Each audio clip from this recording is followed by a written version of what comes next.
Om Namo Bhagavate Śrī Aruṇācala Ramanaaya. Namaskaram. Today I'm going to be talking about verse 7 of Aruṇācala Navamaṇimālai. This is a most beautiful prayer, a prayer of complete surrender. This is one of my favorite verses. I'll first read the verse and then I'll go through it sentence by sentence. Aṇṇā yaḍiyēṉai āṇḍā vaṉṭṛē yāviyuḍaṭ koṇḍā yeṇakkōr kuṟaiyuṅḍō guṇamu nīyallā ṉivaṭṛai yeṉnuyirē meduvō vaduseyvāy kaṇṇē kaṛal-iṇaiyil kādal-perukkē taruvāyē. I'll just read the meaning. And then I'll go through it in more detail. Aṇṇā, that very day you took charge of me, the slave, you took possession of soul and body. Is there any deficiency for me? Both defects and qualities, except you, I do not think of these. My life, whatever be your thought, do that. That is addressing us. I, like the physical I, but it's a term of affection. Just give only a flood of love for your pair of feet. So I'll go through it sentence by sentence. The first sentence is Aṇṇā yaḍiyēṉai āṇḍā vaṉṭṛē yāviyuḍaṭ koṇḍā. Aṇṇā is a evocative. He's addressing Aṇṇā. Aṇṇā is a Tamil name for Aruṇācala. So Aṇṇā it's addressing Aṇṇā. Aṇṇā is a Tamil name of Aruṇācala.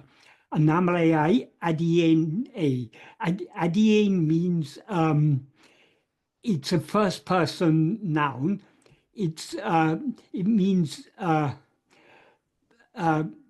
I, your slave, but this is the accusative case. So yaḍiyēṉai is me, your slave. Āṇḍā vaṉṭṛē yāviyuḍaṭ.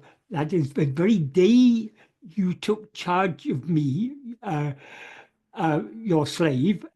You took possession of Avi is the soul and Udal is body. In other words, you took complete possession of me. The very significant verb in this verse is āṇḍā.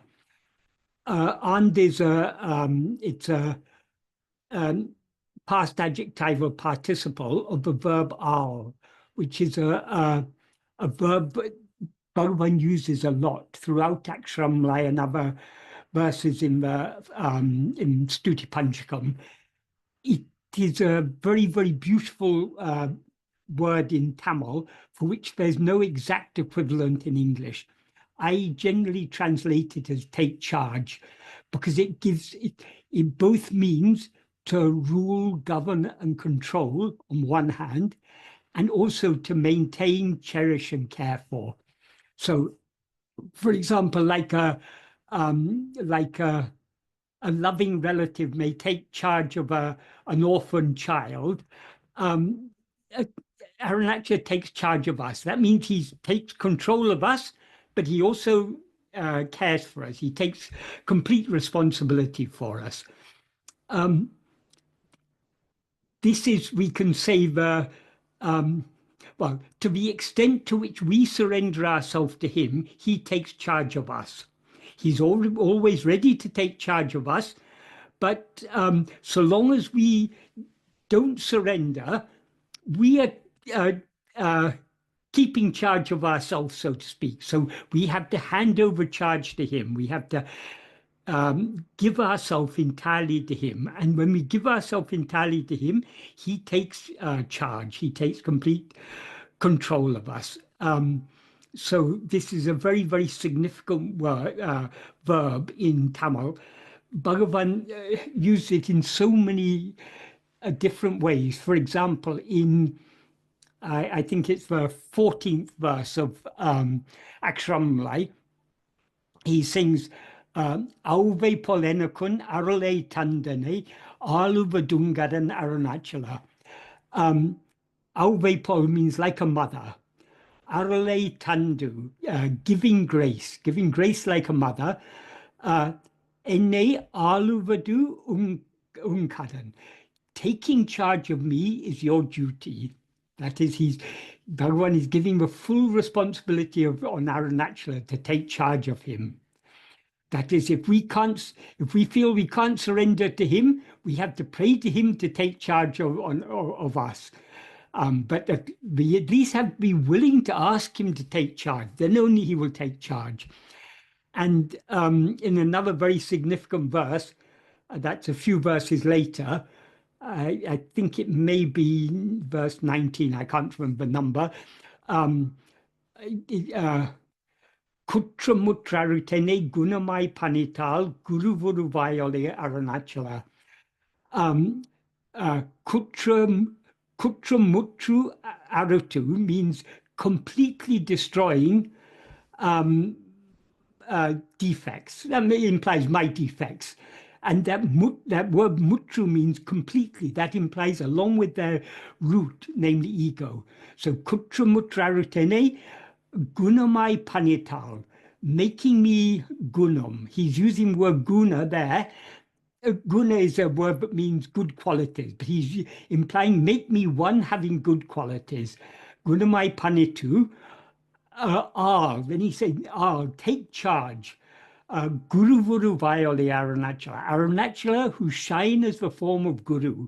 So the function of Guru, the function of Aruṇācala as Guru is to take charge of us. And he takes charge of us by completely destroying all our defects along with their root ego, and thereby making us one endowed with all good qualities. That is, the bad quality is rising as ego. The good quality is never rising as ego. So only when we cease rising as ego by surrendering ourselves completely to him does he take complete charge of us. So in this first sentence of this verse, Anamalai yaḍiyēṉai āṇḍā vaṉṭṛē yāviyuḍaṭ koṇḍā, Anamalai, that very day you took charge of me, the slave, you took possession of soul and body. That implies you took possession of my soul and body. And then in the next sentence he says, yeṇakkōr or kuṟaiyuṅḍō. Kuṛay again is a word with many, many meanings. It means imperfection, defect, deficiency, need, want, or dissatisfaction or grievance. So he's once Aruṇācala has taken complete charge of us, is there any deficiency for us? Is there any grievance for us? Is there any need? Do we need anything? Do we lack anything? Once he's taken charge of us, we have nothing more to complain about. Is there any kuṛay means, is there any imperfection? Is there any deficiency? Is there any need or want or dissatisfaction or grievance for me? In other words, but you've taken charge of me. I've got nothing more to ask for or to complain about, or even to think about my own defects. There's no room for that, as he says in the next sentence, the third sentence. In the third sentence, he says, kuṛaiyuṅ guṇamum nīyallā ṉivaṭṛai. Kuṛay, as I explained, means well, here it's used in a slightly different sense. It means imperfection, impurity, defect, fault, flaw, or vice. So anything, any bad. And gunam means any good. So the good qualities and bad qualities. Kuṛaiyuṅ gunamum nīyallā, except you, ṉē ṉivaṭṛai, I do not think of these. That is, so the meaning of the sentence is both defects and qualities, except you, I do not think of these. The implication is, since both the imperfections and the good qualities, since they cannot exist independent of you or as other than you, I do not think of them, but only of you. That is, once we've surrendered ourselves, we have nothing more to complain about. And our good qualities or bad qualities, then they don't even bear thinking about, they're irrelevant, but that we've handed over complete charge to him. And it's for him I mean, he's taken full responsibility for us. So he's taken responsibility for removing all our defects and giving us all the good qualities, as Bhagavan sang in that verse of Aksharamai that I just quoted. Kutramutraritane gunamai panital guru vuruvayale Aruṇācala. Aruṇācala, who shine as the form of Guru, completely removing all my defects and giving me all good qualities, take charge of me. So this is the point where we surrender ourselves completely to him, where once we've surrendered ourselves, there's no longer any room for us to think about our good or bad qualities. Our whole mind should be fixed only on him. If we've got bad qualities, it's for him to remove them. And if we've got good qualities, it's only because he's bestowed them upon us. So let's not think of any good or bad. We need to think only of him. So Bhagavan, in this verse, Bhagavan is beautifully expressing that state of complete surrender. And then in the next sentence, he says, yeṉnuyirē, ennam meduvō vaduseyvāy.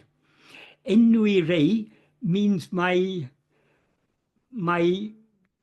very soul. We means soul or life, my very life or my very soul. That is Aruṇācala, is the soul of our soul. He's our true reality. So he's the very life of our soul.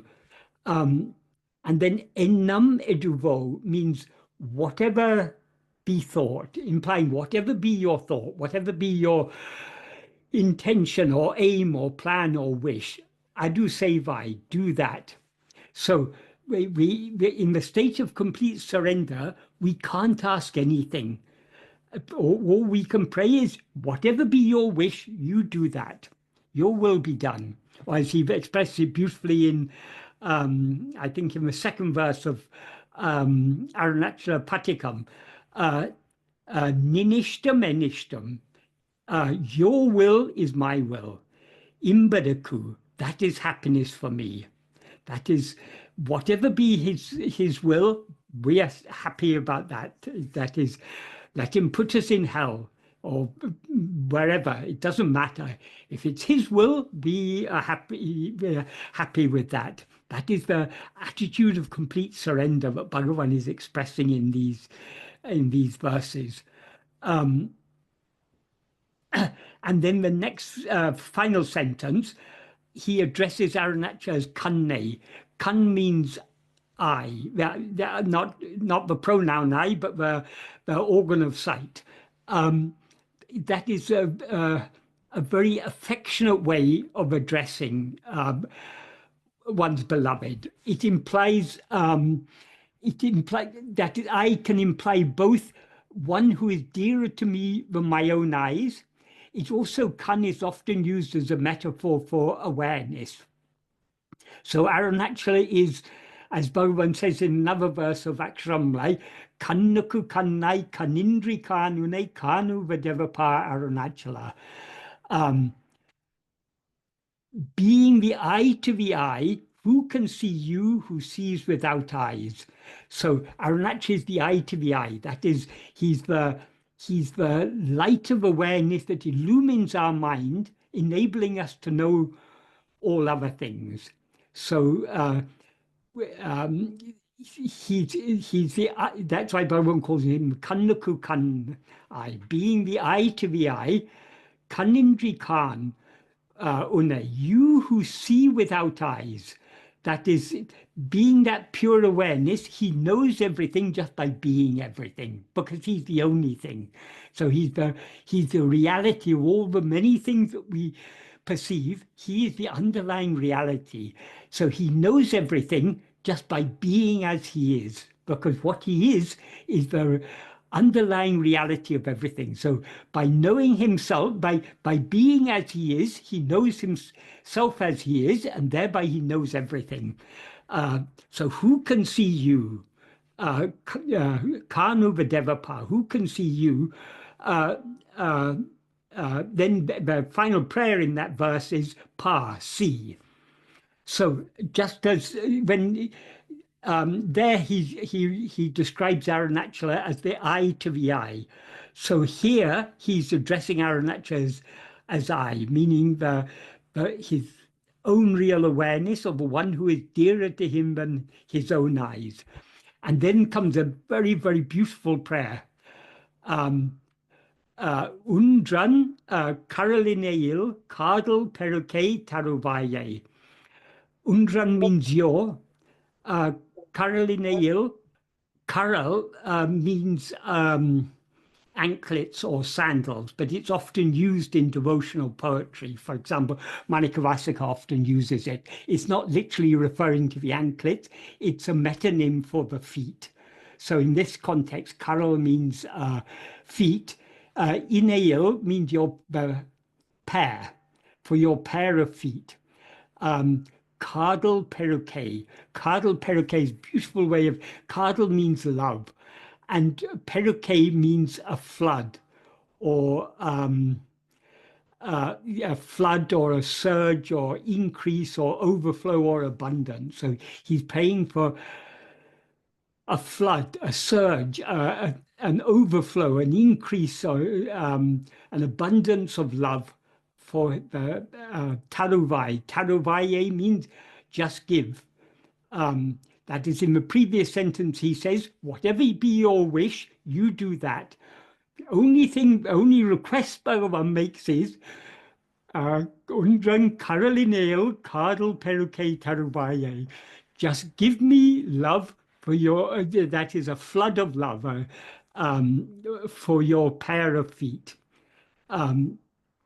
That, as I say, this term kaṛal-perukkē, perukkē has so much meaning because it means an overwhelming flood, an overflow, a surge. It implies that love should be ever-increasing love. It should be abundant. All these meanings are implied in that term. So it's such a beautiful prayer. That is all we need. All we really are lacking is love for him. All we need to ask for is love for him. If we have love for him, nothing else matters. Whatever happens, it's all happening only by his grace. So the only thing we should pray for, if we are wise, the only thing we should pray for is that ever-increasing love for him, that flood of love for him. So this is such a beautiful prayer, such a beautiful expression of complete surrender. That is the very first sentence when he said, that very day you took possession of, you took charge of me, you took possession of my body and soul. In other words, you completely took possession of me. Then what is there for me to complain about? What is there? What am I lacking? There's nothing, there's no kuṛaiyuṅ, no deficiency or no imperfection for me. That is, you've taken charge of me completely.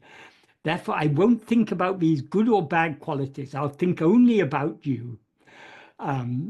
Therefore, beloved, do whatever you will. Only give me ever-increasing love, a flood of love for your pair of feet. It's such a beautiful, beautiful prayer. I don't know what more to say about it. Well, we just have to meditate on this verse and feel the complete love, the complete total surrender that is expressed by Bhagavan in this verse.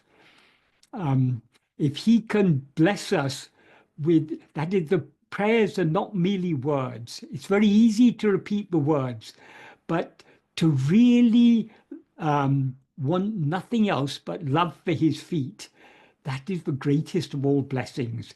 So the true prayer is that intense love, that intense longing in the heart, and that can be given only by his grace. Manikavasika sings beautifully in Shiva Puranam, the first song in Tiruvāsakam. Yeah, I think 2 lines of that. I think it's Shivanavan enchinteyol nindra adanal. Since Shiva is always abiding or always standing in my heart or my mind, only by his grace worshipping him, worshipping his feet. So in order to truly pray for grace, in order to truly pray for love, that is possible only by his grace. That is the complete surrender and the wanting nothing but a flood of love for him. This is possible, that is, to have such a state of mind, such a state of complete surrender and wanting nothing other than love for him. This can come only by grace. And this love is essential, because so long as we have desire for anything other than ourselves, our mind will always be going outwards.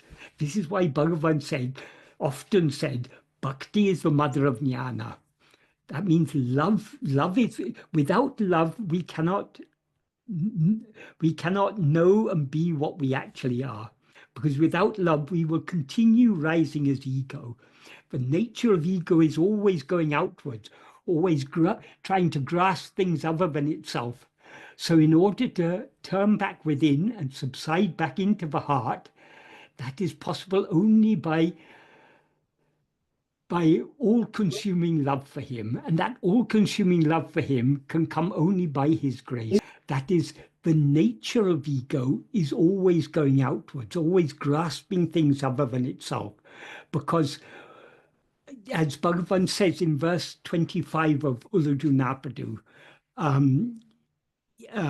ego is a formless demon. It's got no form of its own. So having no form of its own, it's got no separate existence of its own.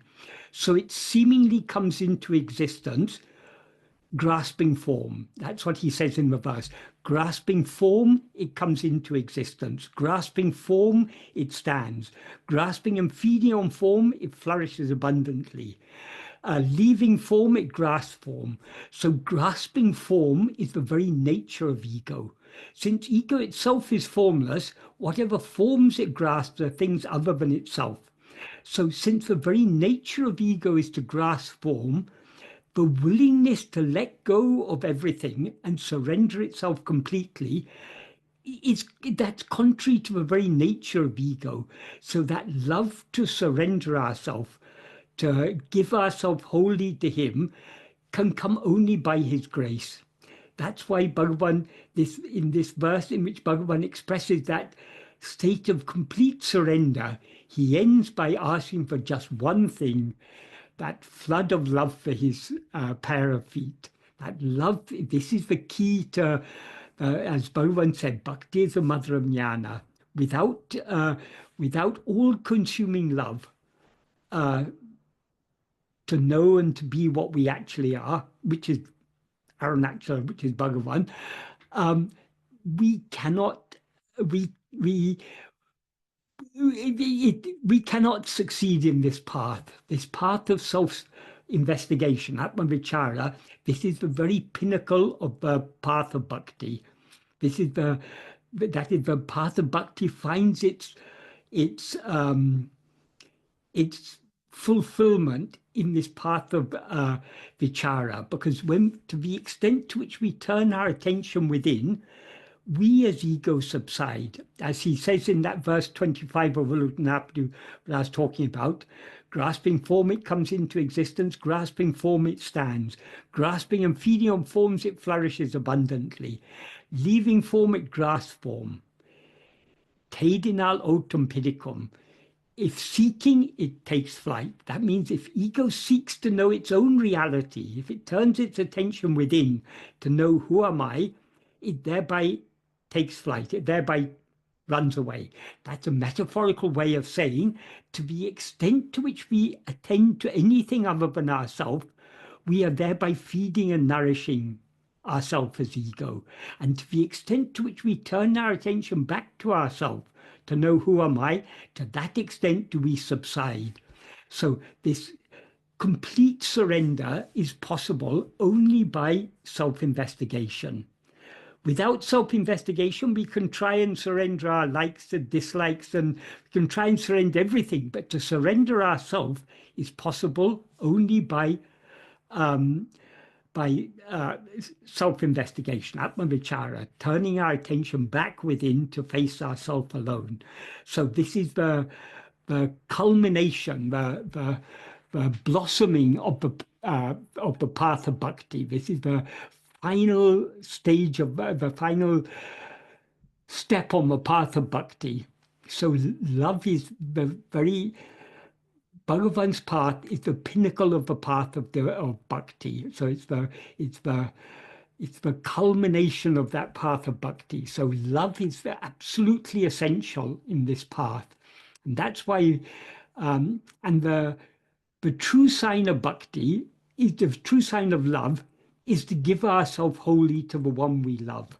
So the one we love is Bhagavan, Aruṇācala, who is our own reality, who is Atma-swarupa, that which is always shining in our heart as Satchit, as our own, our very being, our fundamental awareness I am. That is Bhagavan. And only when we have all-consuming love for him will we be willing to let go of everything else and subside and merge back into him forever. So that is what Bhagavan is beautifully expressing in this verse. Om Namo Bhagavate Śrī Aruṇācala Ramanaaya. No, so there are two questions from these verses, so we'll start with that. The first one is, it says, my question is in connection with this verse. And the question is Bhagavan in this verse referring indirectly to the practice of Atma-vichara in order to surrender ourselves completely to him? Yes, Bhagavan is always referring to the path of Atma-vichara, because Atma-vichara is the culmination of the path of bhakti is surrender. And the culmination of the path of surrender is self-surrender, giving ourselves completely. And that is possible only by Atma-vichara. So yes, Bhagavan, throughout Stuti Panchakam, Bhagavan is, Stuti Panchakam means the 5 hymns to Aruṇācala. Bhagavan is talking in the language of bhakti, but what he's talking about is the parabhakti tattva, that supreme love, which is Atma-vichara. So yes, Bhagavan, certainly he's talking about Atma-vichara. He's always talking about Atma-vichara, because the whole problem that is the sole problem we face, is that we are aware of ourselves as something other than what we actually are. We mistake ourselves to be this person. So this false awareness, I am this person, I am this body, that is ego, that is ignorance. And that ignorance can be removed only by being aware of ourselves as we actually are. So Atma-vichara is the very heart of Bhagavan's teachings. That's what his teachings are all about. And whereas in works like Uludu Napadu, Padacchēdam, Nana, he's talking about this practice of Atma-vichara from a more philosophical perspective, we can say.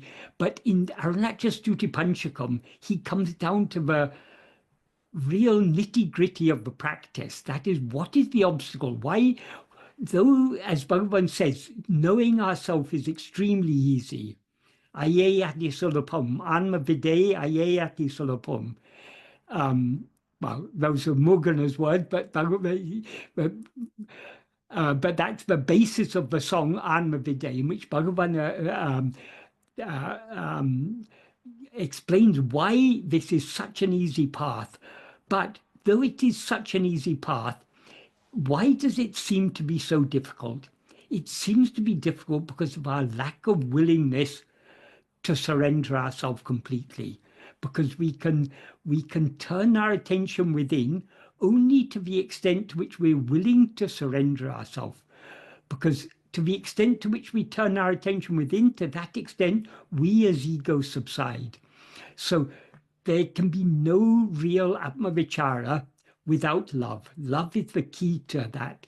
So the whole problem that we all face in putting Bhagavan's extremely simple teachings into practice is our lack of love.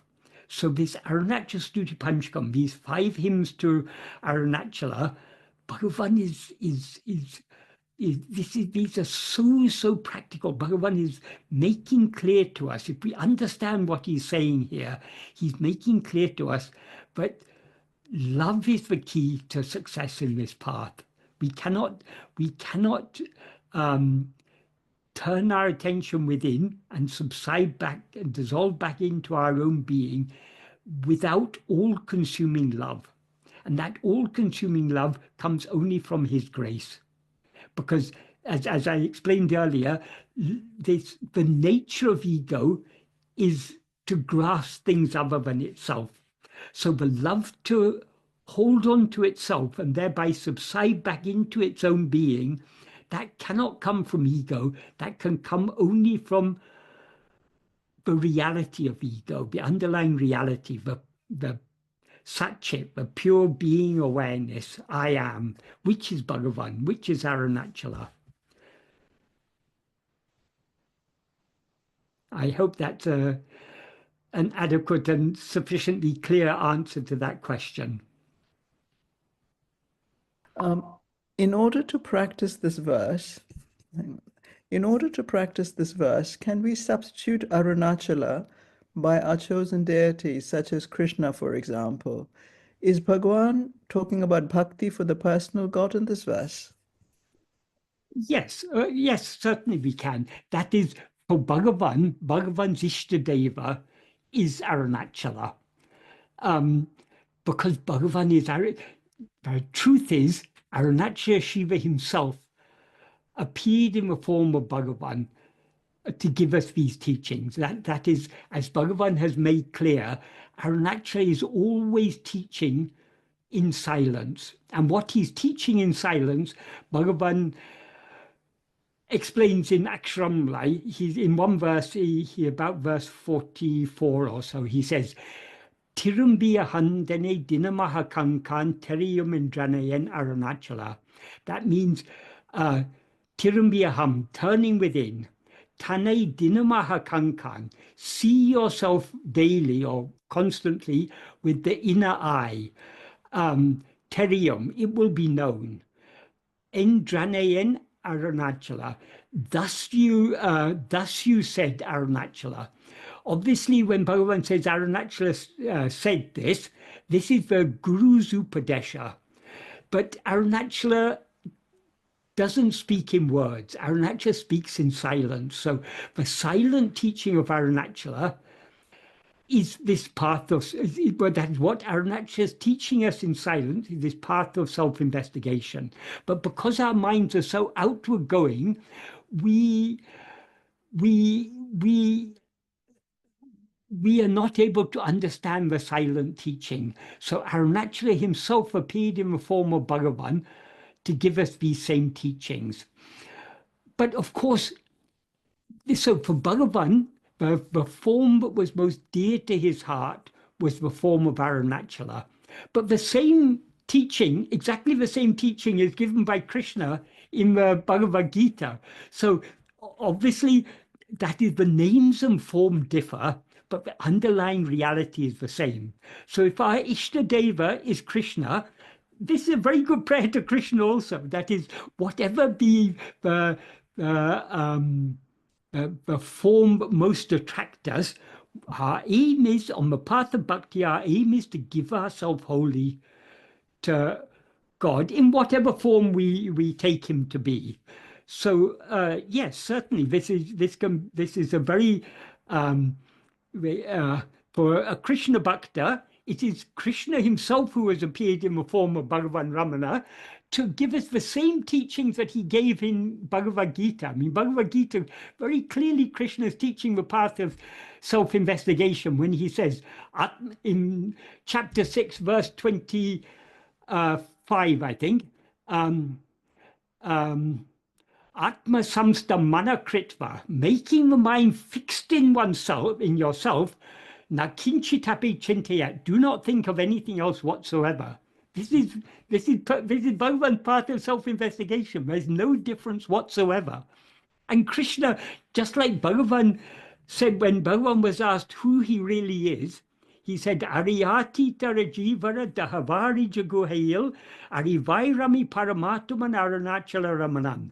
That is, Aruṇācala Ramana is the Paramatma who blissfully exists as awareness in the heart of the in the cave of the heart lotus of all jivas, beginning from Hari, beginning from Lord Vishnu. So from the highest God down to the smallest insect, what is shining in the awareness, as awareness in the heart of all, is Aruṇācala Ramana. Krishna says the same thing in Gita. Aham Atma Gudakesha. I am Atma. Atma, Paramatma is all the same. That is the real, he's not talking about Atma in the sense of Jiva, but Atma in the sense of what we actually are. So in the heart of all sentient beings, Krishna is the Atma in the heart of all. So Krishna and Bhagavan are the same. He also says, I am the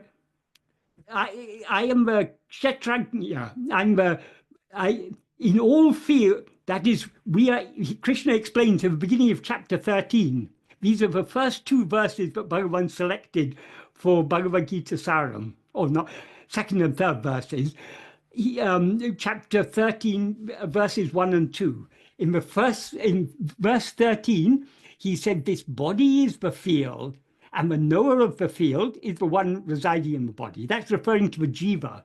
But then in the next verse, verse 2 of chapter 13, he says, no, but I also am a knower of the field. What he implies there is that he is the underlying, we as jiva, as ego, are the knower of the field. But he is our underlying reality. So he is the knower of the field in all fields. So he is the underlying reality, means the Paramatma, what we actually are. So Krishna's teaching exactly what Bhagavan is teaching us in the Bhagavad Gita. But of course, Krishna gives so many other teachings that are suitable to people at different stages of spiritual development. But the ultimate teaching of Krishna is exactly the same as the ultimate teaching of Bhagavan. Because the truth can't be many. The truth is only one. It may be expressed in different ways, but it is one. So Krishna, Bhagavan Krishna and Bhagavan Ramana are no different. So just like, and Aruṇācala and Krishna, of course, they're one and the same. Different names and forms, but God is only one. He may appear in so many different names and forms, and we may be attracted to different names. I mean, each of us is naturally attracted to one particular form of God. But though the forms differ, God is one. It's the same God, whatever form you worship him in. Krishna also makes that clear in the Gita. I hope that's an adequate answer to that question. Yeah. So the question is that verse 6 of Śrī Aruṇācala Navamaṇimālai reminds me of the words of Sita to Ravan. How can I become your wife when I am the wife of another? Do not violate dharma. Do not tread the path of sin. I have no use for the wealth and the pleasures that you promise. They do not tempt me. I have married Rama, and I cannot take my mind and my heart away from him. I who held his hand can never touch another, never. I am his, the prince's, entirely and forever. When I read this, and verse 6 of Śrī sorry. Sorry. When I read this and verse 6 of Śrī Aruṇācala Navamaṇimālai, a question that often rises to the mind is, but is there any process possible in trying to make a habit of going inwards, make a habit of self-attentiveness? Or is it that in spiritual life, there's no way of trying to practice taking refuge in the fortress of the feet of God? Firstly, about what Sita said to Ravana, these are such important words, because that is all these, as Bhagavan made clear, all these stories in the Ityasas and the Puranas, they all have deep spiritual meaning. So Sita there is expressing the loyalty of a wife for her husband. What this signifies is the one-pointed devotion we need to have for God. The previous question, I was asked if one's Ishtadeva is Krishna, can we take this verse as a prayer to Krishna? Yes, certainly. But whatever be the form of God that attracts us, that is where we should cling one-pointedly to that name and form. Of course, we appreciate that all the different names and forms of God are they're all different names and forms of one and the same God. But if our mind is going from one name and form to another one, it lacks one-pointedness. So in the spiritual path, in the path of any spiritual path, is always a movement away from many towards one. So that is why this principle of having an Ishtadeva is so important. So that love for one's Ishtadeva is like the love for between a husband and wife. That is the love that the wife has for the husband and the husband has for the wife. It is one-pointed. It doesn't deviate. So what Sita says here is such an important lesson for anyone who is following the path of bhakti. And if we are following this path of Atma-vichara, as I said, this is the pinnacle of the path of bhakti. That's why this one-pointed devotion is so important. For example, if we take Bhagavan as our guru and our Ishtadeva, of course we have love for Krishna and Rama and all these different names and forms. But though we understand these are all different names and forms of our same Ishtadeva, Bhagavan, we focus our attention, so long as our mind is going outwards, we focus it on one name and form. So that is what Sita is expressing here. So the question is whether there's any process possible to make a habit of going inwards. The only process is practicing going inwards. The more we practice going inwards, the more the love to go inwards will increase. So that's why Bhagavan stressed the need for abhyasa, for constant practice. In Nana, in the 6th paragraph of Nana, he says, "Ipadi paraka manatiku tam piripiditil tangi nikam shakti adikadi kindradu." That means by practicing and practicing in this way, for the mind, the power, the strength to remain firmly in one's birthplace, that means in one's source, increases. So there he's talking about the path of vichara, but it's exactly the same with the path of vichara and surrender. If we understand deeply, they're not two different paths. So the same abhyasa is necessary in the path of bhakti. We have to be constantly, whenever any any liking, any thought for anything other than our beloved God rises in our heart, we need to turn our mind back to him. That is, he knows what is best. We may have, of course, as ego, we have so many likes and dislikes, so many desires and attachments and so on. But in order to overcome ego, we need to overcome all these desires and attachments and everything. So let's set these desires aside. Let us try to focus all our love just on his feet. That's why Bhagavan sings in this verse, "Ennam meduvō vaduseyvāy." Whatever be your will, do that. Just give me ever-increasing love for your pair of feet. Give me a flood of love for your pair of feet. So that in the path of bhakti, that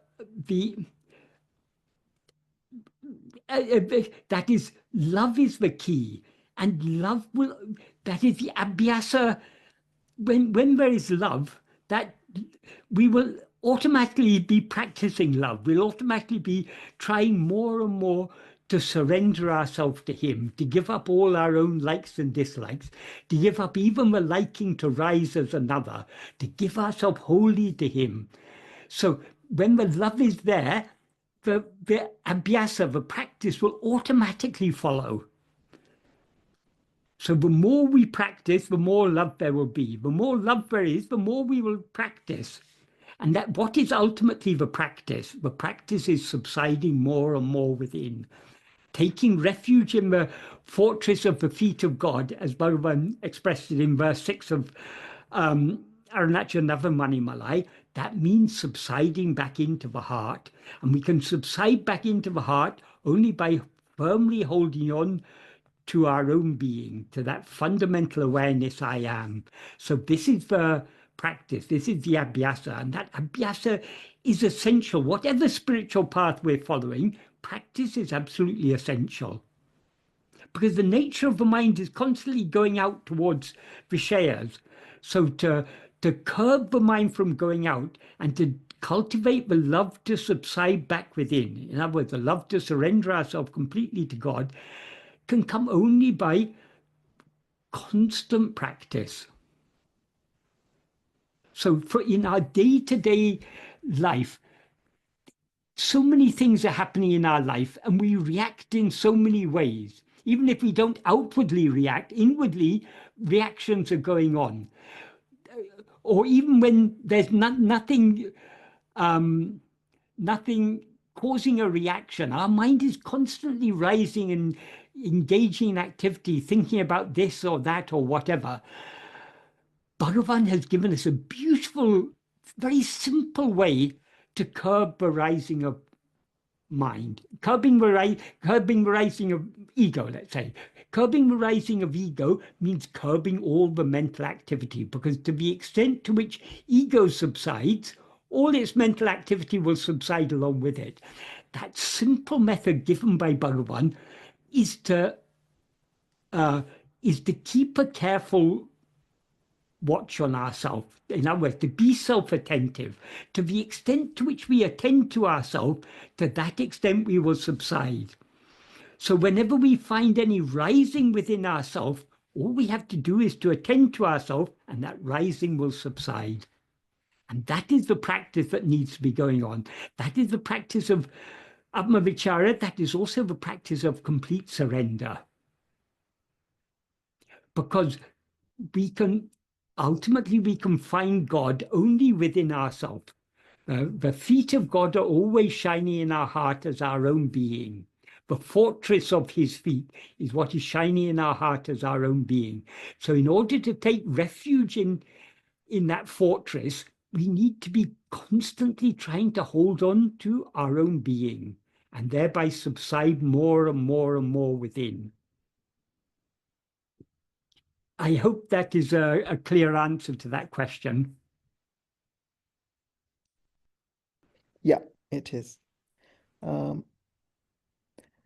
So the next question is, I want to know if repeating Ramana's mantra with Ramana's form is purposeful. I have been doing it for years, and it has granted me great blessings. But I read in No Mind, I Am the Self, the title of a book, that Lakshman Swami says that the Jnani has no name and form, and so Ramana is now formless self alone, and no grace will come from his name and form. I think my heart might break if I have to give up Ramana, at least before another living guru appears. I was so intent in pouring all my energy into him, and now I'm slightly disheartened by Lakshman Swami's words. Please, can someone enlighten me on this? If this is what Lakshman Swami said, then I'm afraid he doesn't know what he's talking about. Aruṇācala Stuti Panchakam is clear evidence, but what he is saying is not at all true. Of course, there's some truth in what he says, but it shows a deep misunderstanding.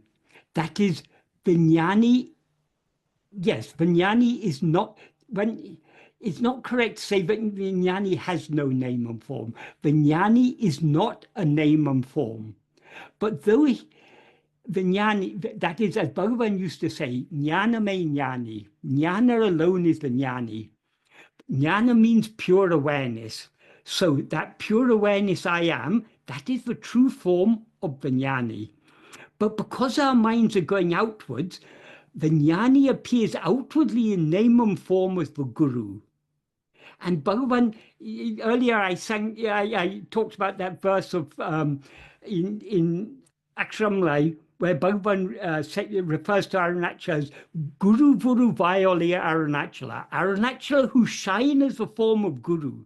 So Guru does have a form. Certainly Guru has a form. And that form need not be this idea. I believe Lakshman Swami is one of these people who talks about the need for a living Guru. When Sadhuvam was asked whether we need a living Guru, he said, yes, we all need a living guru. But if by living guru, we mean a guru, a living body, then that living guru will one day become a dead guru. Such a living guru is of no use to us. The living guru we need is the eternally living guru. That eternally living guru is Bhagavan.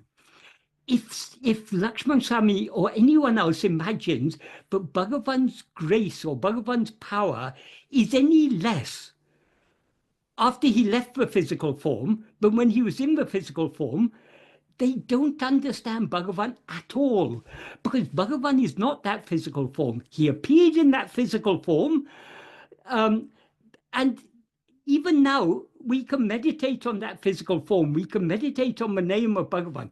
Bhagavan has sung so many times in Akshamlai, Payanina Tidave. The very moment I thought of your grace, your name, he clearly says your name. He's addressing Aruṇācala, saying, the moment I thought of your name, you caught me. You took possession of me. So the name and form of Guru is so powerful. Anyone who says that that no grace can come from Bhagavan's name and form has not understood Bhagavan's at all, and is not a devotee of Bhagavan at all. Because if we're a devotee of Bhagavan, we will know from our own experience, as this person who asked the question knows, we will know from our own experience the greatness and power of his name and form. Of course, his name and form is not what he ultimately is. What he ultimately is Ariyati Tarajivara Dahavari Jagohil Arivairami Paramatman Aruṇācala Ramana. Aruṇācala Ramana is the Paramatma, but blissfully exists as awareness. That implies the awareness I am in the heart, in the cave of the heart lotus of all jivas beginning from Hari. So he is that which is always shining in our heart as I. But because our mind is going outwards, he has appeared outwardly in name and form in order to tell us the term within. So Bhagavan has sung so much about that is in Aruṇācala Stuti Panchakam. Bhagavan is constantly referring to Aruṇācala as shining within the heart. But he's also referring to Aruṇācala as a hill. There is no contradiction between that, because when our mind goes outwards, we see him standing in the form of a hill. Bhagavan himself sings that in Aruṇācala Ashtakam, Ninaya Nuruvena.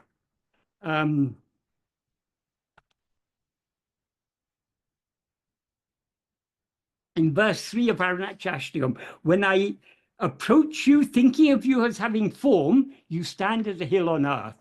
So, but at the same time, he points out that what Aruṇācala actually is shining in our heart. So the outward name and form of Aruṇācala, the outward name and form of Bhagavan, is there precisely to turn our mind within. So if we say that no grace can come from his name and form, then why did Bhagavan pray in so many verses for the grace of Aruṇācala?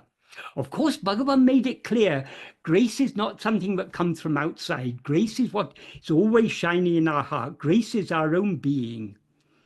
Grace is what is always shining in the heart as I am. But so long as our mind is going outwards, we pray to an outward form in order to give us the love to turn within. So Bhagavan clearly prays. He sings, Giri Uruvahiye, Kirupe Kadale, ocean of grace in the form of a hill, Kripe Koṇḍā, intensely give love, intensely give grace. So he's clearly talking there about, he clearly describes Aruṇācala as an ocean of grace in the form of a hill. And he prays to him to give, to bestow his grace. Koṇḍā means very intensely bestow his grace. So if the form of Aruṇācala can bestow grace, is the form of Bhagavan any less than the form of Aruṇācala? So these people who do not understand Bhagavan should not talk about Bhagavan. They should not pass comments like this. This is someone who that is, if this is what Lakshmana Swami said, he has not understood Bhagavan at all. So we should not pay heed to what such people say. I'm now talking directly to the person who asked this question. You say that you've been repeating Bhagavan's name for years and meditating on his form for years, and it has granted you great blessings. You from your own experience, you know the greatness and efficacy of thinking of the name and form of Bhagavan. So that by meditating on the name and form of Bhagavan, that will kindle in our heart the love to turn within and merge into the reality of Bhagavan that is ever shining in our heart as I. But until we turn within, we identify ourselves as a name and form. So why not identify Bhagavan as a name and form? Bhagavan said, Guru is ever formless. But because we see ourselves as a name and form, we see Guru as a name and form. Because we see Guru as a name and form, it's very appropriate to meditate on his name and form. Just like Bhagavan said about in verse 10 of Aruṇācala Paticam, how the thought of Aruṇācala will, if we think even once of Aruṇācala, he will work within our mind, stilling the mischievous outward going, the cheste, that is the activity of the mind. That implies the mischievous outward going activity of the mind. In Tamil, the word cheste is a word of Sanskrit origin, but in Tamil it particularly means mischievous activity. So all mental activity is mischievous activity. He will still he will subdue that mischievous mental activity. He will turn the mind within to face himself. Tanadu Abhimukamaha, and then he will make them still like himself, and then he will feed upon that sweet soul. Bhagavan describes in verse 10 of Aruṇācala Navamaṇimālai, Aruṇācala Paticam. And there he says, for the soul who thinks of him even once, and then he ends that verse by saying, O tumin kui kal ulamadil loririv, we koli arunamagiriye. O souls, be saved by thinking of this great Aruṇagiri that shines within the heart as the killer of the soul. The killer of the soul means he will eradicate ego.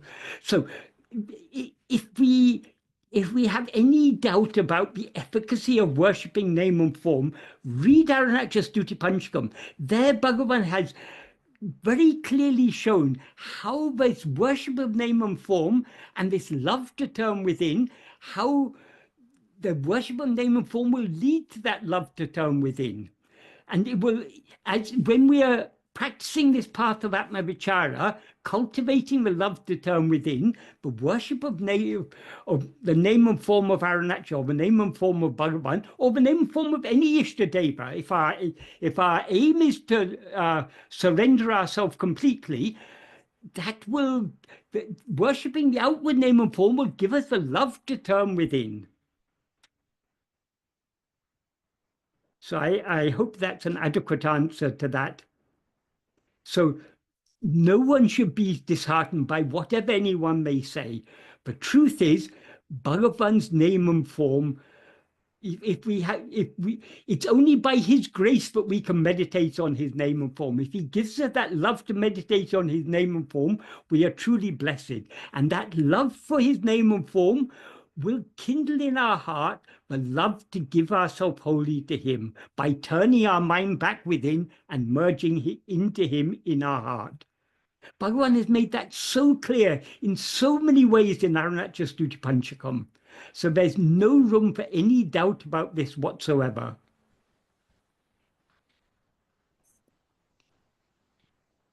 Thank you, Michael. There was just one comment on this. I mean, it is an astonishing sort of quotation from Lakshman Swami. I mean, it's quite shocking, actually, to say something like that. But what makes it even more surprising is, unless I'm extremely mistaken, I don't think so. Many years ago, I read, I haven't read much of Lakshman Swami. I haven't actually hardly anything, but there was something I read, a snippet from him, where he said that if you repeat Namo Ramanaya in the heart, it will take you to that. And I think, I'm not sure, but perhaps he himself had done something of the sort. And so anyway, whatever it is. Very, anyway, very odd. Who said what doesn't matter? The Doesn't fact matter. is, this is not the truth. The truth is, meditating on the name and form of Bhagavan can only give us ever-increasing love for him. And we cannot love Bhagavan without being caught up in his grace, which will pull our mind within. So the love for the name and form of Bhagavan will automatically nurture in our heart the love to turn within. The next question is, after understanding Vedanta teachings properly, the I, Ahankara, say, I'm Sat Chit Anand, because it is the I who gets the knowledge and not my real nature, Atma, which is ever free. In deep meditation, where the I feels only awareness, it could get cheated, so to speak, because who is feeling awareness? The I, but then who is feeling the I? Or better, where does I appear? In the pure consciousness. As soon as we add something to the word I, it seems we are in duality. For example, I feel, I see, I understand, plus things external to the I. The challenge is to try to bear in mind Vedanta teachings when we are engaged in actions where I is necessary to act in the world. Yes, okay. There's some clarification is needed. That is, there is only one I. That one I is Brahman. It is what we actually are. It is pure awareness. When that one I is seemingly mixed with adjuncts, as I am this person, I am this body, I I am doing this, I see this, I feel this, I understand this, all these, that is I mixed and conflated with upadhis or adjuncts. That is I identify with anything other than itself is ego. It's the same I, but when it's seemingly mixed with mixed and conflated with adjuncts, it is called ego. So long as we experience ourselves mixed with adjuncts, we are not conflated with adjuncts, we are not experiencing ourselves as we actually are.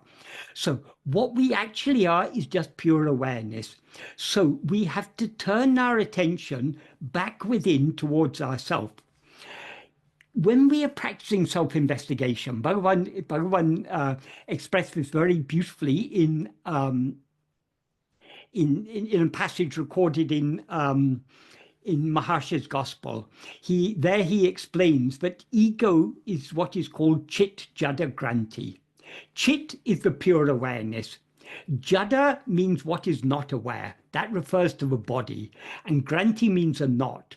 So ego is the knot that is formed when chit and jada are seemingly conflated. So in the awareness, I am this body or I am this person, the I am is the chit, is the pure awareness. This body or this person or anything that we add to that is an upadhi. It's something that we wrongly identify ourselves with. An adjunct, upadhi is generally translated as adjunct in English, but that's not a very adequate. I mean, we have to understand the sense in which it's used, and upadhi means something with which, but we must. If you mistake one thing to be another thing, that other thing that it is mistaken to be, that is the upadhi. So we mistake ourselves to be a body. The body is an upadhi. So it's ego and the pure I are not two different I's. The difference between ego and the pure I, what we actually are, is the ego is that same pure I, but mixed and conflated with adjuncts. So in that passage of in Maharshi's Gospel that I was referring to, Bhagavan says, in your investigation into the source of the ahamvriti. Ahamvriti means the I thought. It's another term for ego. And the source of that is the pure awareness I am. So in your investigation into the source of the ahamvriti, you take the essential chit aspect of ego, and therefore it will lead unfailingly to the pure awareness that you actually are, something to that effect. So when we're investigating ourselves, we who are investigating are ego, because obviously pure awareness need not investigate itself. It's only because as ego we mistake ourselves to be something other than pure awareness, but we need to investigate ourselves. But what we're investigating is not the person or the body that we mistake ourselves to be. We're investigating what we actually are, the pure awareness I am. That pure awareness I am is the reality of ego. It is also the source of ego. It's both the source and the substance of ego. That is, it's that from which ego rises, and that which ego always essentially is. So we first need to clearly understand this. So if we say I am Satchidananda, yes, obviously the I that says I am Satchidananda is ego. And we can be saying I am Satchidananda for all eternity. We cannot experience ourselves as Satchidananda simply by saying I am Satchidananda, because Satchidananda is what we actually are. But when we mistake ourselves to be something other than what we actually are, we don't know Satchidananda as it actually is. So merely meditating, I am Satchidananda, I am Brahman, is not going to enable us to know ourselves as we actually are. What we need to do is to turn our attention and fix it only on I am. To the extent to which we attend to ourselves, we as ego thereby subside. The subsidence of ego means the dropping off of the upadhis, and thereby By subsiding, we subside back into our being and thereby remain as we actually are. So today someone wrote to me an email asking something about, they said they're only able to do the who am I, they can't do the self-abidance. Who am I and self-abidance are not two different things. That is, who am I means self-attention, attending to ourselves. It's not asking the question, who am I? It means actually attending to ourselves. When we, to the extent to which we attend to ourselves, to that extent do we subside. And where do we subside? We subside back into the source from which we've risen, which is our own being, the pure I am. So self-attentiveness leads to self-abidance. That is, by attending to ourselves, we subside back into our being. Being as we actually are is what is called self-abidance. So actually, they're one and the same thing. They're not two different ways of practicing self-investigation. The only way to practice self-investigation is to attend to ourselves. By attending to ourselves, we thereby subside back into our being.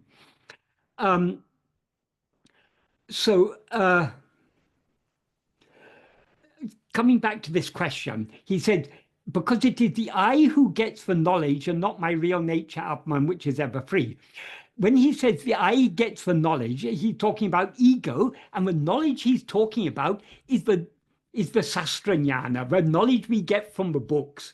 But the knowledge we get from the books is not the knowledge that will annihilate ego, because who gets that knowledge? Ego gets that knowledge. So the knowledge that will destroy the vidya that will destroy avidya. In other words, the knowledge that will destroy ego is not, avidya is nothing but ego. That knowledge is not knowledge we can get from books. We can't get, the knowledge we can get from books is just information.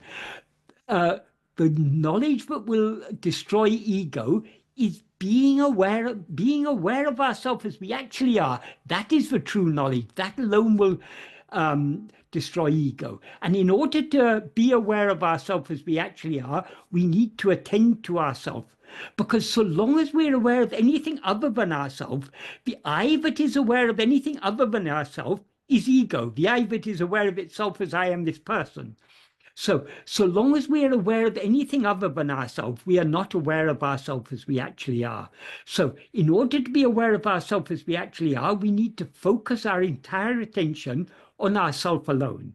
That is on I alone, on I as awareness, at the mere awareness I. That's what we have to attend to.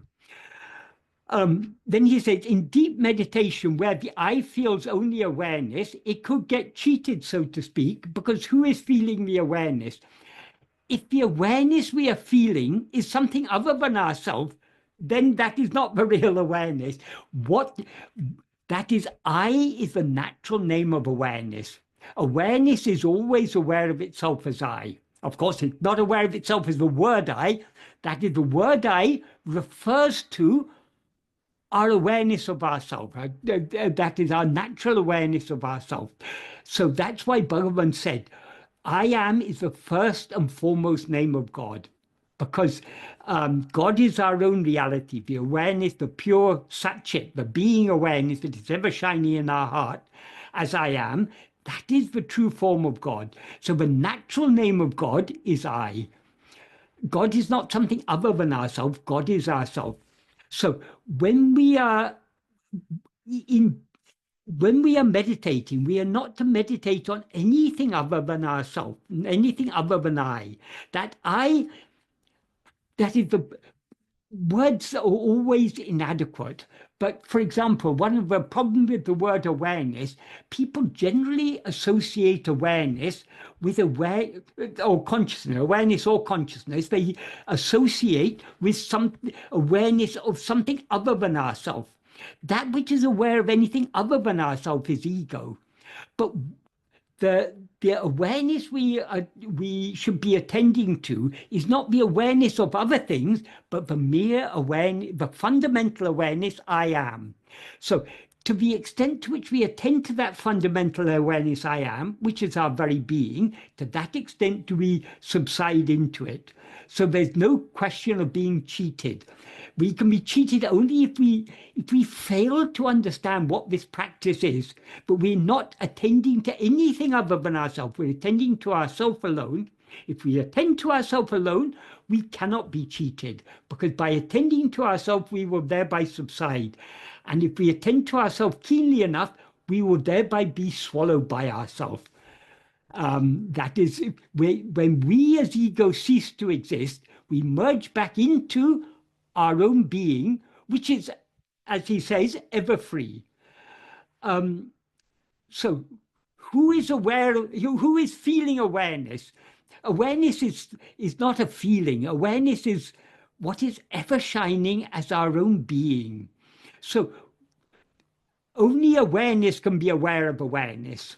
So we as awareness are focusing our attention on ourselves as awareness. So he says, who is feeling awareness? The I. But then who is feeling the I? The I is, that is, they're not two eyes, one eye to feel another eye. Awareness, call it awareness, call it I, whichever, they both mean the same thing. Awareness needs to be aware of itself. I needs to be aware of it, of I, nothing other than I. And then he asks, or better, where does I appear? In pure consciousness. Yes, that is the I that appears and disappears is ego. That is the adjunct conflated I. The I from which it appears and into which it disappears is the pure consciousness, the Sat-Chit, the pure being consciousness. So I think this question arises because of lack of clear understanding. If we understand Bhagavan's teachings clearly, it will be very clear there is only one I. Now that one I is seemingly mixed with adjuncts, so long as we attend to other things, we are holding on to those adjuncts.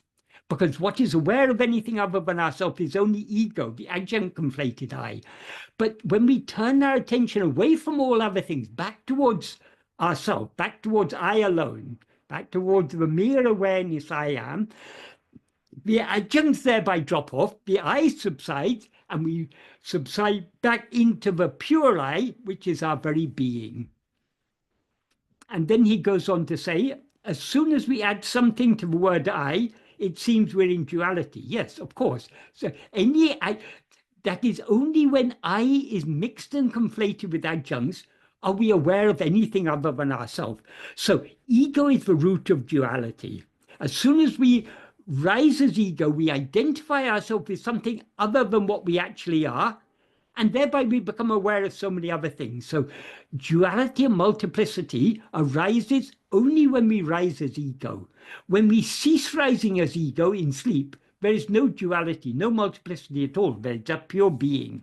So anything added to I, anything conflated with I, is what forms ego. And in the view of ego, there is always duality. Duality is not real, but so long as we rise as ego, we experience duality. We experience the appearance of duality. Only when we turn our attention back within and thereby subside back into our own being, do we as ego dissolve, and all duality or multiplicity dissolves along with us. And then he said, the challenge is to bear in mind Vedanta teachings when we're engaged in action, where I is necessary to act in the world. That is, when we're engaged in action, who is engaged in action? I am. That's the only teaching we need to remember, but we need to hold on to that I. That is the essence of all of Vedanta, is this simple practice of self-attentiveness taught by Bhagavan. So whether we're engaged in action or not engaged in action, as much as possible, we should be trying to attend to I. He says, I is necessary to act in the world. Yes, but why should we act in the world?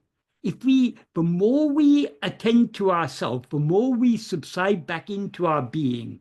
If we're worried about all the actions we need to do, Bhagavan has said everything will be taken care of by prarabdha. We'll be made, our mind, speech, and body will be made to do whatever they need to do in accordance with prarabdha. Our only duty is to hold on to I. The more we hold on to I, the more we thereby subside back within. And to the extent to which we subside back within, we separate ourselves from ego, which is the doer of actions and the experiencer of the fruit of actions. So Bhagavan's path is so simple. All we have to do is to attend to ourselves. To the extent to which we attend to ourselves, we thereby subside. When we subside, everything subsides along with us. Because nothing has any existence independent of ego. It all exists only in the view of ego. So all we need to do is to attend to ourselves. But, as Bhagavan points out, for example, in verse 26 of Ulludunapadu, if ego comes into existence, everything comes into existence. If ego doesn't exist, everything doesn't exist. Ego itself is everything. Therefore, investigating what this ego is giving up everything.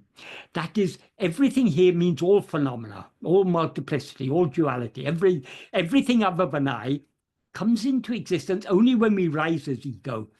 When we don't rise as ego, nothing else exists, as we clearly know from our experience in sleep. So ego itself is everything. That is everything, all the phenomena, this body and world and everything, it's all just an expansion of ego, an extension of ego, so to speak. So, but since ego will subside to the extent to which we attend to it, if we attend to ego, we will subside and everything else will subside along with us. Therefore, as Bhagavan says, investigating what this ego is giving up everything. In order to give up everything, we need all-consuming love. So love is absolutely essential to follow this path. So firstly, we need to understand the teachings clearly, understand what is the practice, but then to actually go deep in putting these teachings into practice, we need love. How to cultivate that love? Only by practice of self-investigation. The more we practice this self-investigation, the more we'll have love to turn within. And when we find we don't have enough love to turn within, we can cling to the name and form of Bhagavan, meditate on his name and form, meditate on his teachings. That will kindle in our heart the love to turn within more and more and more. But ultimately, the true upasana, the true worship of Bhagavan is self-attentiveness, because he is what is always shining in our heart as I. He is the reality of ego. In the context of surrender, how and where do we draw the line in chasing worldly goals vis-a-vis just doing that without attachments? Please help me understand this further. Thank you. To the extent to which we're pursuing worldly goals, to that extent we are not surrendered. But we need not worry about worldly goals. However much we pursue the worldly goals, we are not going to achieve anything that is not already destined. We cannot experience anything that we are not destined to experience. And we cannot avoid experiencing what we are destined to experience. As Bhagavan said in the note he wrote for his mother, Endrum naduvadadu, envirchikanum naduvadu. So what is never to happen will not happen in spite of any amount of effort. Nadupadu entadesienum niladu. What is to happen will not stop in spite of any amount of obstruction. Iduvei tinnam. Ahalim monamai irake nandru. Therefore, being silent is good. Being silent means surrendering ourselves, means not rising as ego. So, if we are destined in this lifetime to achieve certain worldly goals, our mind, speech, and body will be made to act in accordance with that. As Bhagavan says in the first sentence of that note he wrote for his mother, Avarava prarabdha prakaram adakanavan angangiridu aktavipan. In accordance with the prarabdha of each one, he who is for that, meaning God or Guru, angangirindu, being there, being in each place, in other words, in the heart of each one of us, Atma-vichara will make us act. So our mind, speech, and body will be made to act in order to achieve whatever we are destined to achieve. So we need not worry about that. It's going to happen anyway. Or if it's not going to happen, however much we try, it's not going to happen. So all we should focus on is this path of self-investigation and self-surrender. So where should we draw the line? We should draw the line here. Doing anything other than attending to ourselves is going too far. That is, we need to attend only to ourselves. To the extent to which we attend to ourselves, we'll subside back within. The prarabdha will go on according to destiny. We will just be without rising. So by attending to ourselves, we surrender ourselves. We subside back within. To the extent to which we subside, we give up both the doership and the experiencership. So things will happen as they're meant to happen, but we will just be as we are without rising. So we need to be very, very clear what Bhagavan's path is. All Bhagavan asks us to do is to attend to ourselves. Because attending to ourselves is itself complete self-surrender. So this is the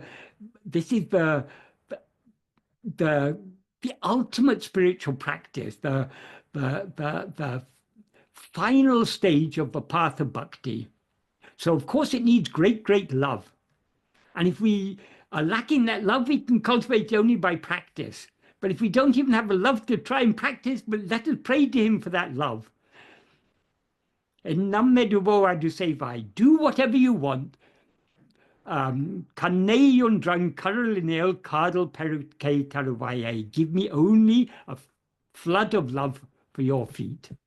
Your feet means what is ever shining in the heart as I. His reality, what he actually is. So the first question is, is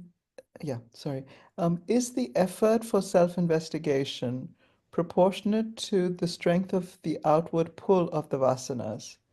In other words, the less the strong pull of the vasanas, the less the effort which is needed for self-attention. Effort should be not to do anything, but stop all doing.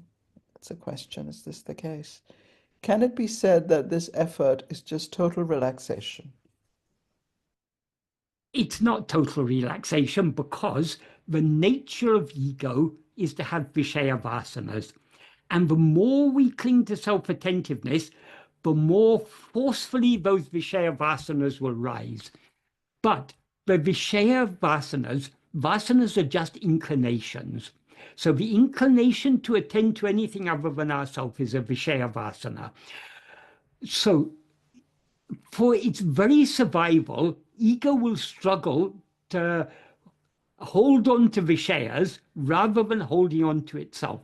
So it requires great love to hold on to self-attentiveness. It requires great effort. It is not an effort to do anything. It is an effort just to be as we actually are.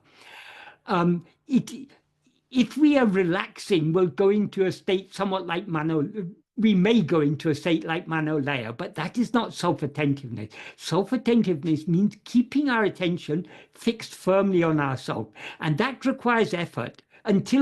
So long as ego survives, effort is necessary to attend to ourselves. Once ego is survived, there's just pure satchit, pure being awareness. There's nothing there. I mean, no effort is necessary there. But so long as we rise as ego, effort is necessary to hold on to our being. Because if you're caught in a fast-flowing river, if you relax, what will happen? You'll be swept down towards the sea. Our aim is to swim against the current. That is, in this case, the current is the outward flow of the mind. The mind flows outwards under the sway of its Vishaya vasanas. We are swimming against the current, the natural current of the mind, which is outward going, by trying to turn within. So effort is necessary. And the more effort we make to turn within, the stronger the current will become. But let's not worry about it. All we have to do is continue. Doesn't matter how much difficulty we face holding on to self-attentiveness, we just need to persevere. If we persevere, we will certainly succeed. But that perseverance means a perseverance of the effort, not the effort to do anything, but the effort just to be as we are by holding on to our own being. Attending to anything other than ourself is a doing. Attending to ourself is a cessation of doing, because to the extent to which we attend to ourselves, we as ego subside. We as the doer subside. So doing comes to ceases to the extent to which we attend to ourselves. But attending to ourselves requires effort. And that the driving force behind that effort is the love, the bhakti, the satvasana, the inclination to hold on to our being and thereby to know and to be what we actually are. I hope that's a clear answer to that question. The next question, Michael.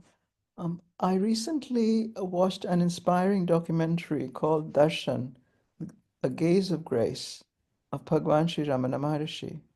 Please could you share your thoughts on this quote from one speaker? The quote is, "People say that Bhagwan's main teaching was, 'Who am I?' That was the second teaching. His first teaching was, 'You are free, you are the self. Here and now, it is nothing to be gained. It is who you already are. And when we get that inside of us, it leads us to a whole different type of contentment in life. Even though we're still meditating, still putting the attention on the I, it's not to gain something anymore because we already are the self.'"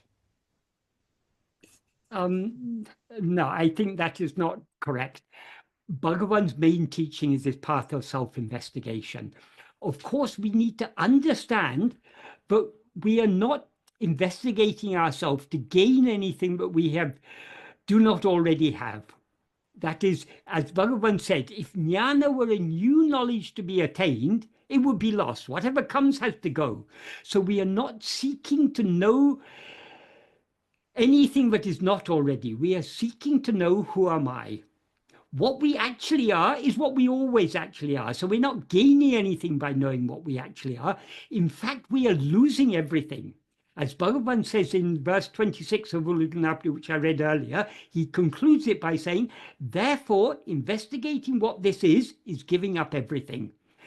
What this is means what this ego is. So self-investigation is the means by which we give up everything. When we give up everything, what remains is what we always actually are. So people who say like this don't have a very deep understanding of Bhagavan's teachings.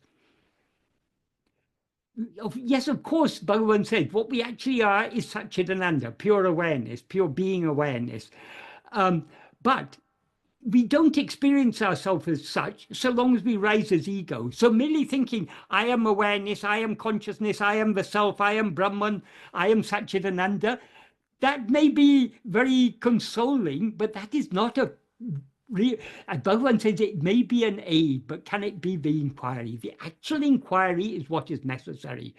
The actual inquiry is, or investigation is, holding on to self-attentiveness.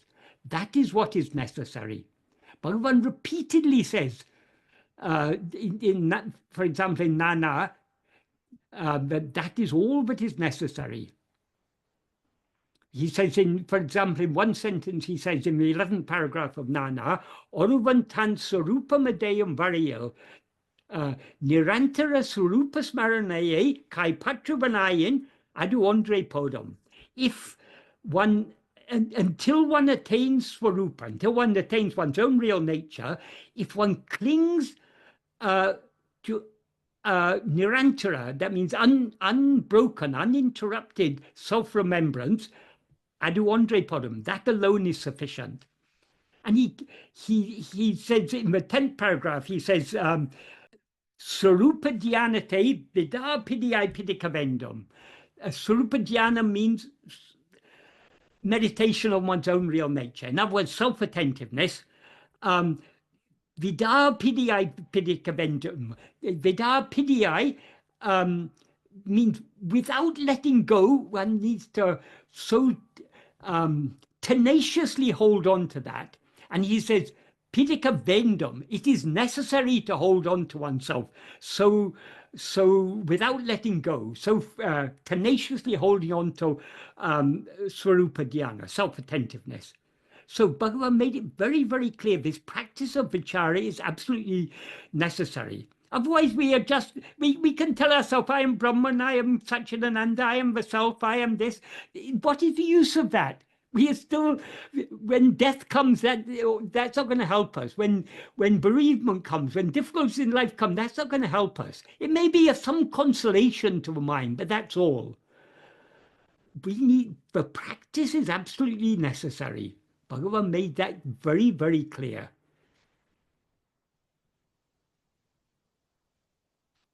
Those who are not putting Bhagavan's teachings into practice may like to think this Atma-vichara is only a secondary teaching. All we need to do is to think, I am the self, I am consciousness, I am Satchidananda, or whatever.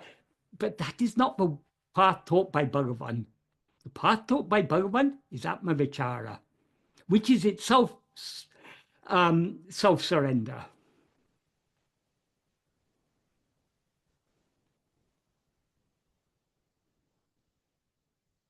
Read Aruṇācala Stuti Panchakam, Aksharam, or any of the 5 hymns, you see the intense yearning of Bhagavan. So Bhagavan isn't just telling himself, oh, I'm the self, so it doesn't matter. No, there's intense yearning. But what Bhagavan is, the state of mind Bhagavan is showing in all these prayers is the intense yearning to hold on to self-attentiveness and thereby subside back within.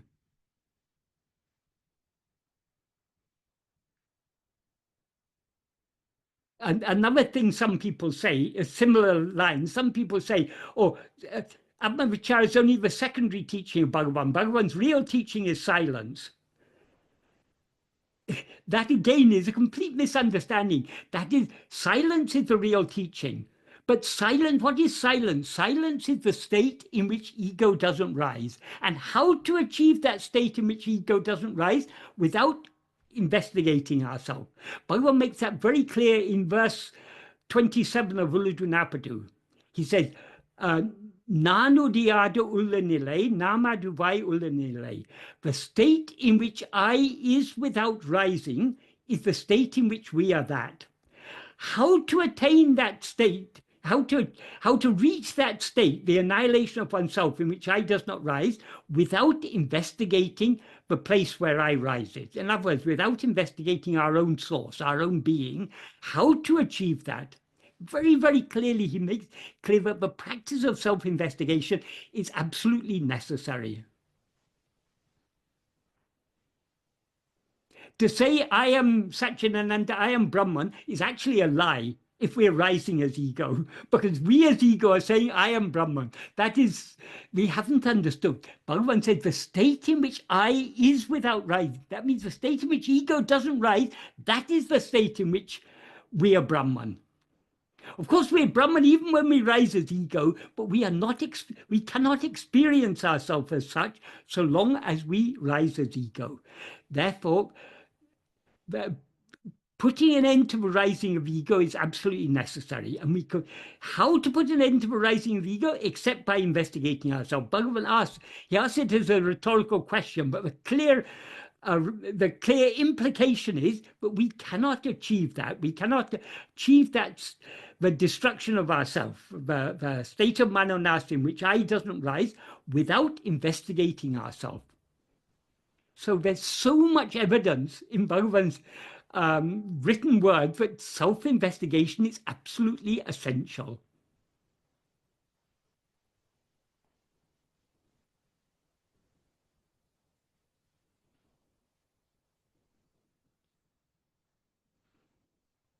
The next question.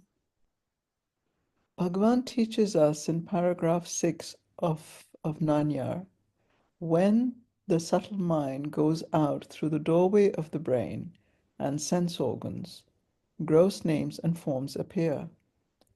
I think a functioning brain is an absolute must for thoughts to appear, because a brain-dead person can remain in a state of laya, but cannot think any thoughts. However, even if our sense organs are not functioning, we can still experience a world in our own mind. Is this correct? That is, what is thinking thoughts? That thinking involves that. Thinking is a process of forming thoughts and being aware of them, but forming thoughts and being aware of them are not two different, that we can describe it as two different things, they're actually one and the same thing, because where do we form thoughts? Only in our awareness. So we can't form thoughts without being aware of them. So thinking means being aware of thoughts, being aware of anything other than ourselves. That which is thinking, the thinker, is ego, which is the I that is aware of itself as I am this body. So being aware of oneself as a body is a prerequisite for thinking or being aware of anything other than ourselves. That's why Bhagavan says in the 5th verse of Ulladu Napadu, the body is a form composed of 5 sheaths. Therefore, all 5 are included in the term body. Does a world exist without a body? Does a world exist? Say, has anyone seen a world or known a world without a body? So it's only when we identify ourselves as I am this body that we become aware of other things. And within this body, there's a brain and there are sense organs. These are all part and parcel of the body that we identify as I.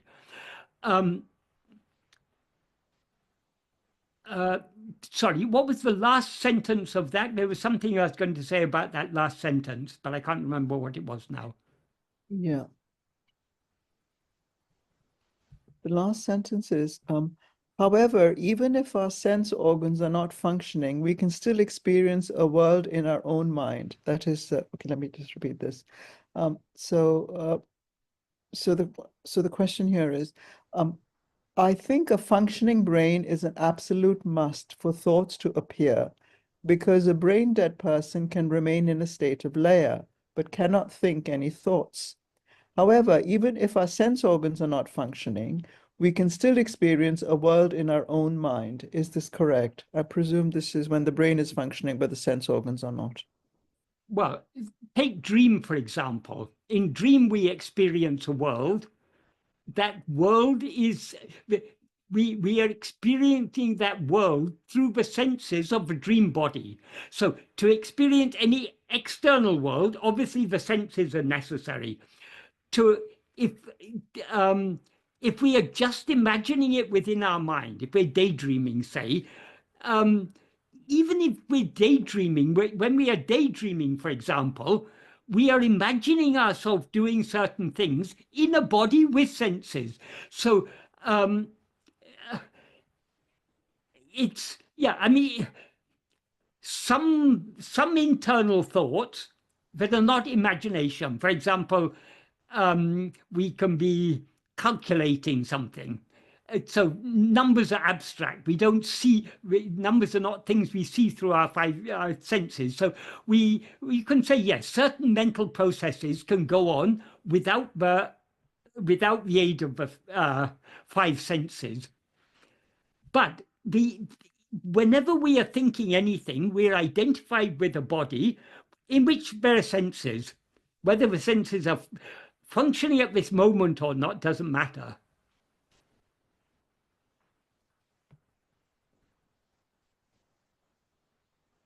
I wonder whether what they're trying to get at is this, it's the kind of thing which is now discussed about death and so on. That if a person is, say, for example, completely brain dead, I'm not sure, Sanjay, if this is what you meant, but if a person is completely brain dead, Yeah. right,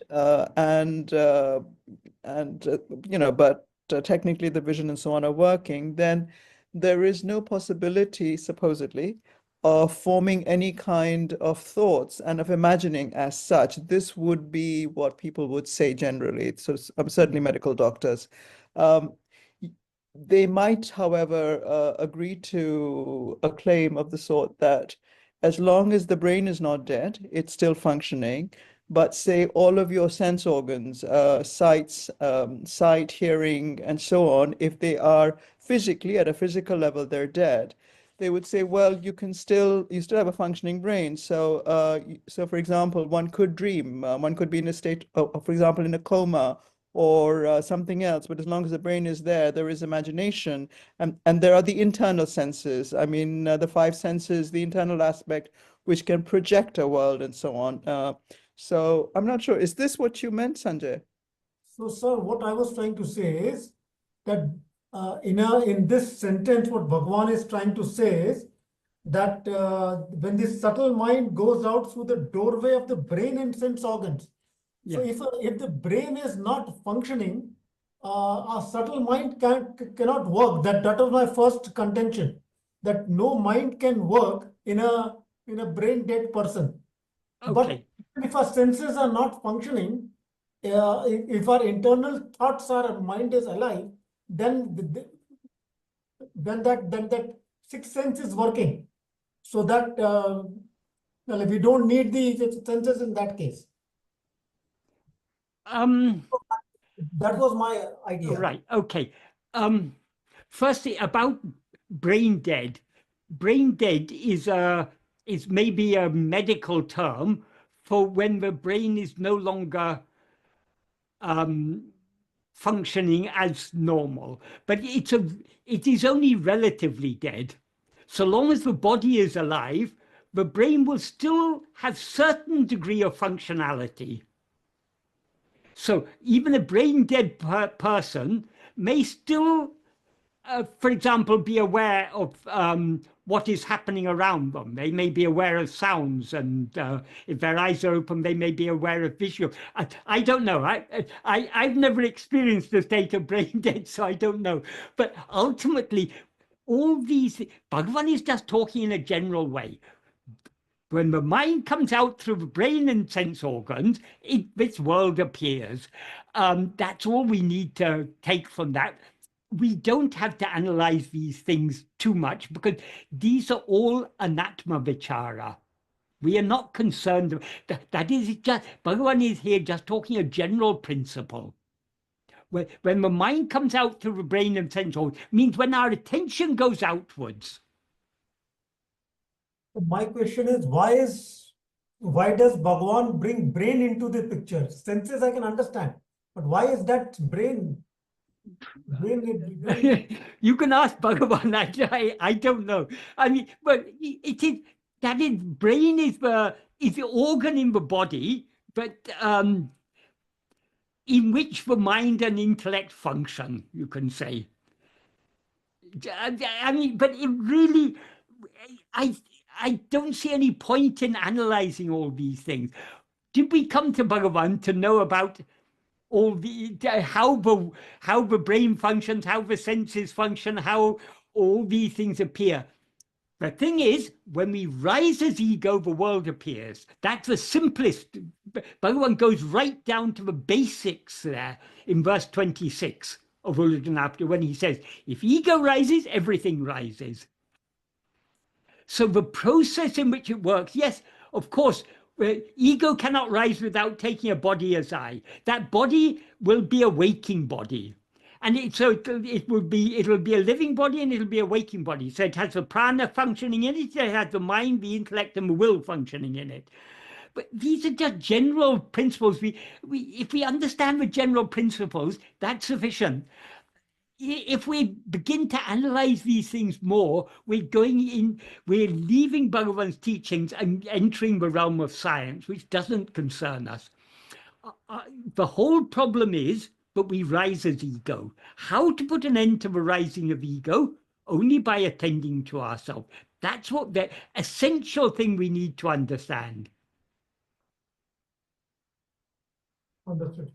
When he said the gross names and forms, he's talking about the names and forms in the world. So yes, it's only when the mind goes out through the brain and sense organs that the gross names and forms of the world appear. So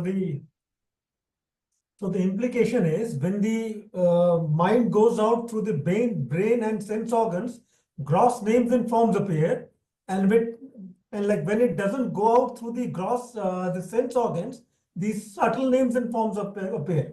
Yeah, yes, we can take it in that way. Inside the mind, there is a subtle name and forms. Yes. Yes, we can take it in that way. Yes. Yes.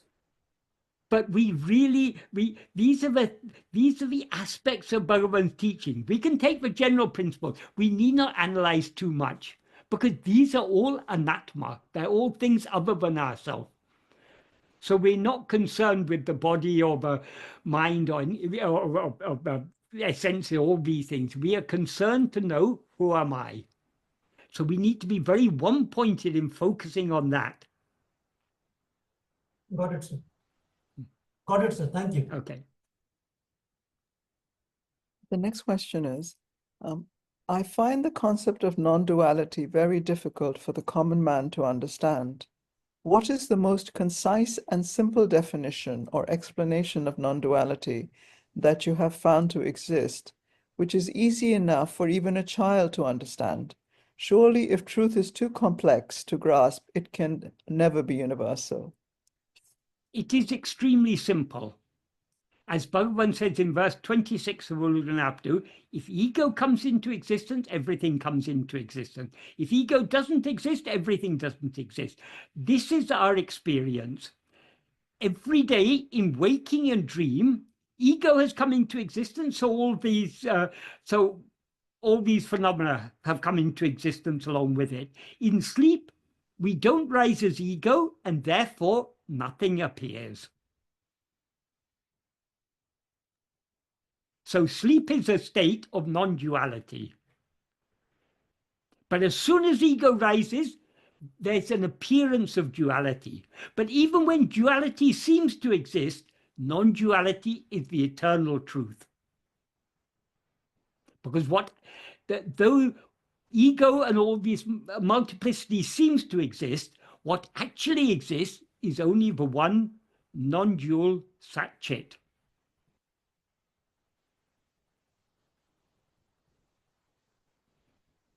It's a very interesting question, because it's a challenge that a child must be able to understand, and I've always felt that that these and which is not so simple. It's something one comes across when teaching as well, that things should be so crystal clear and so simple to penetrate. Anyway, we can discuss it another time. Of course, you're right. Sometimes children may be able to understand these things better than we can. Yeah. Because their minds aren't so scribbled. So sometimes a child may grasp this. Yes, of course. When I disappear in sleep, everything disappears. I think this thing of sleep and dream would work very well. I think that words like ego, of course, wouldn't know what it means, but yes, but it's an interesting challenge, though, to phrase it in a way that a child intuitively would see immediately, because they do. I remember with my son. Anyway, let's get on. But also, children, these Bhagavan's teachings will not be understood by the majority of adults, because the majority of adults have outward going minds, and it'll seem something so abstract to say that this world isn't real. Most people, they cannot conceive the possibility that this world could be just a dream. Of course, if you think about it, we've got no evidence that this is anything but a dream, but people are so firmly convinced of the reality of the world and the reality of this awareness, I am this body, they take these things to be given. So they don't even want to question these things. Whereas you may get a child who is spiritually mature, though very young, is spiritually mature, who at once gets it. So it's not to do with the age of the body or the age of, I mean, it's to do with the pakva, the maturity, the spiritual maturity. By Bhagavan's grace, we are attracted to his teachings, and we are given to understand, at least to some extent, these teachings. That is by his grace. The majority of people wouldn't even want to understand these things.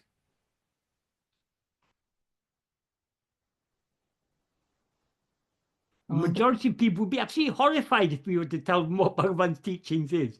They would react very vehemently against it. That's why we are not to take Bhagavan's teachings to the world. Bhagavan never gave any teaching to anyone of his own accord. Only when people asked him did he give teaching. Because if you start trying to give to people who are not ready for it, it's going to be of no use whatsoever. They won't even want to understand.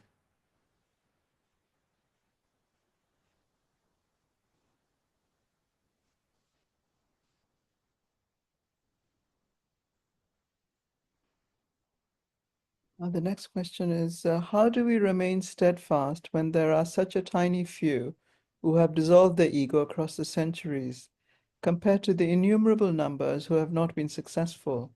My family say it's a fool's errand. I know we should not get attached to results, but still results and success rates are a means of kindling faith and assurance in any endeavor we pursue in ordinary life. How do we not get discouraged? If we look outside for encouragement, we're looking in the wrong direction. Look within. That is,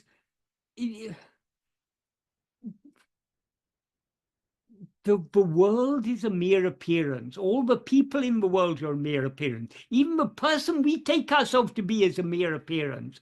We are investigating to know the reality. That reality is eternal. It is ever present. It is so. If we look outwards, we'll start looking at statistics. How many people have annihilated ego? Firstly, we cannot know that. Secondly, we're looking in the wrong direction. Look within. See your own reality. You are ever that. Tattvamasi. If we have love, we will certainly succeed. If we don't have love, we should pray for the love. Kādal-perukkē taruvāyē. Give me a flood of love for your feet.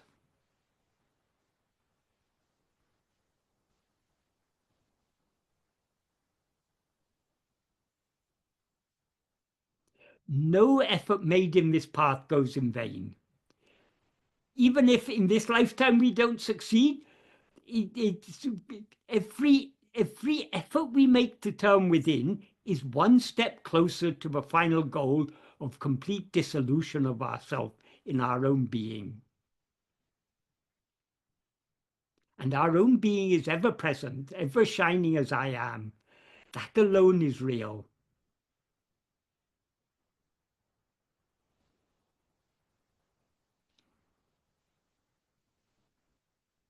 The next question is, what is the impetus or drive that causes ego to rise in the first place out of our true nature? This is asking, why did ego, this is in effect asking, why did ego rise in the first place? When people asked Bhagavan that question, he said, that's a wrong question. Find out first where the ego has risen. If you can find this ego, bring it here, and then we can find out how it first arose. That is, ego never actually arose. It seems to have arisen because of avichara, because of non-investigation. If we investigate it, we will find it had never risen.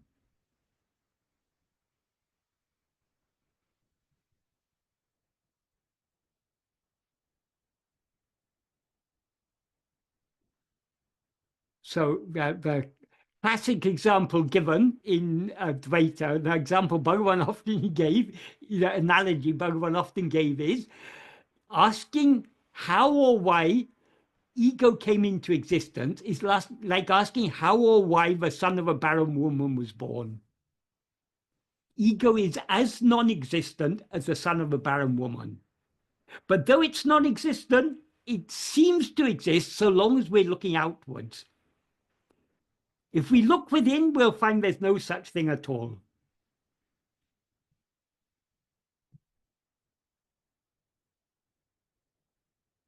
So long as we're aware of multiplicity, as long as we're aware of anything other than ourselves, so long as we're aware of anything that appears and disappears, we who are aware of that are ego. So yeah, nobody has ever seen ego. We just infer ego because we are aware of all these things. But if we turn back within to see, who am I, this ego to whom all these things appear, if we look within keenly enough, deeply enough, we will subside and dissolve back into our source, and then it will be clear that we have never risen as ego. We have always been just as we are.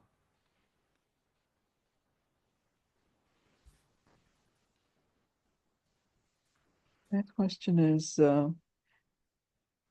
self-attentiveness the same or similar to what J. Krishnamurti often talks about as choiceless awareness? I don't know what J. Krishnamurti means. Self-investigation, when Bhagavan was asked something about this effortless, choiceless awareness, he said, effortless, choiceless awareness is your real nature. But in order to experience yourself as such, you need to make effort. So we need choice. We need to have choice, means we need to have intense love to know and to be what we actually are. Then only we will be willing to turn within and to subside, thereby subside back into our source. So effortless, choiceless awareness is our real nature. Until we experience ourselves as such, we need to choose to make effort. We need to have great love to make effort to turn within. The last question, I think this is the last one. Well, there's sort of two.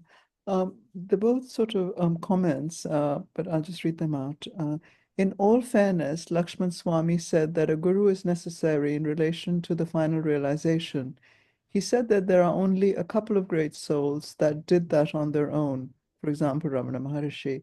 In his own experience, his final act happened in the presence of Bhagwan Ramana. But before that, he was doing a lot of meditation on his form and repeating his name. Dear Michael, did you meet Lakshman Swami during your time in Thiru? Once when I was going round the hill, I saw him. That was the only time. I was never interested to meet him because I heard from several people who were very close to him that he had this idea that he insisted that a living guru is necessary. And what he meant by living guru is a person in a living body. This and various other things I heard about him made me, aroused in me no interest to meet him, because it seemed clear to me that he hadn't really understood Bhagavan's teachings.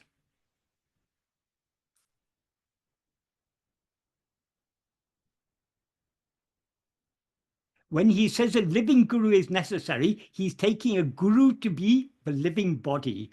And he said that you, as Sadhu Om said, yes, a living guru is necessary, but if by a living guru you mean a living body, your living guru will one day become a dead guru. What is the use of such a guru? We need an eternally living guru. Bhagavan is the eternally living guru. So if Bhagavan is our guru, we need no other guru. So there's just a remark, my general remark, that people must drop their ego and then try to understand Bhagwan, because when the mind is trying to analyze, it can't understand Bhagwan's teaching. I think that's...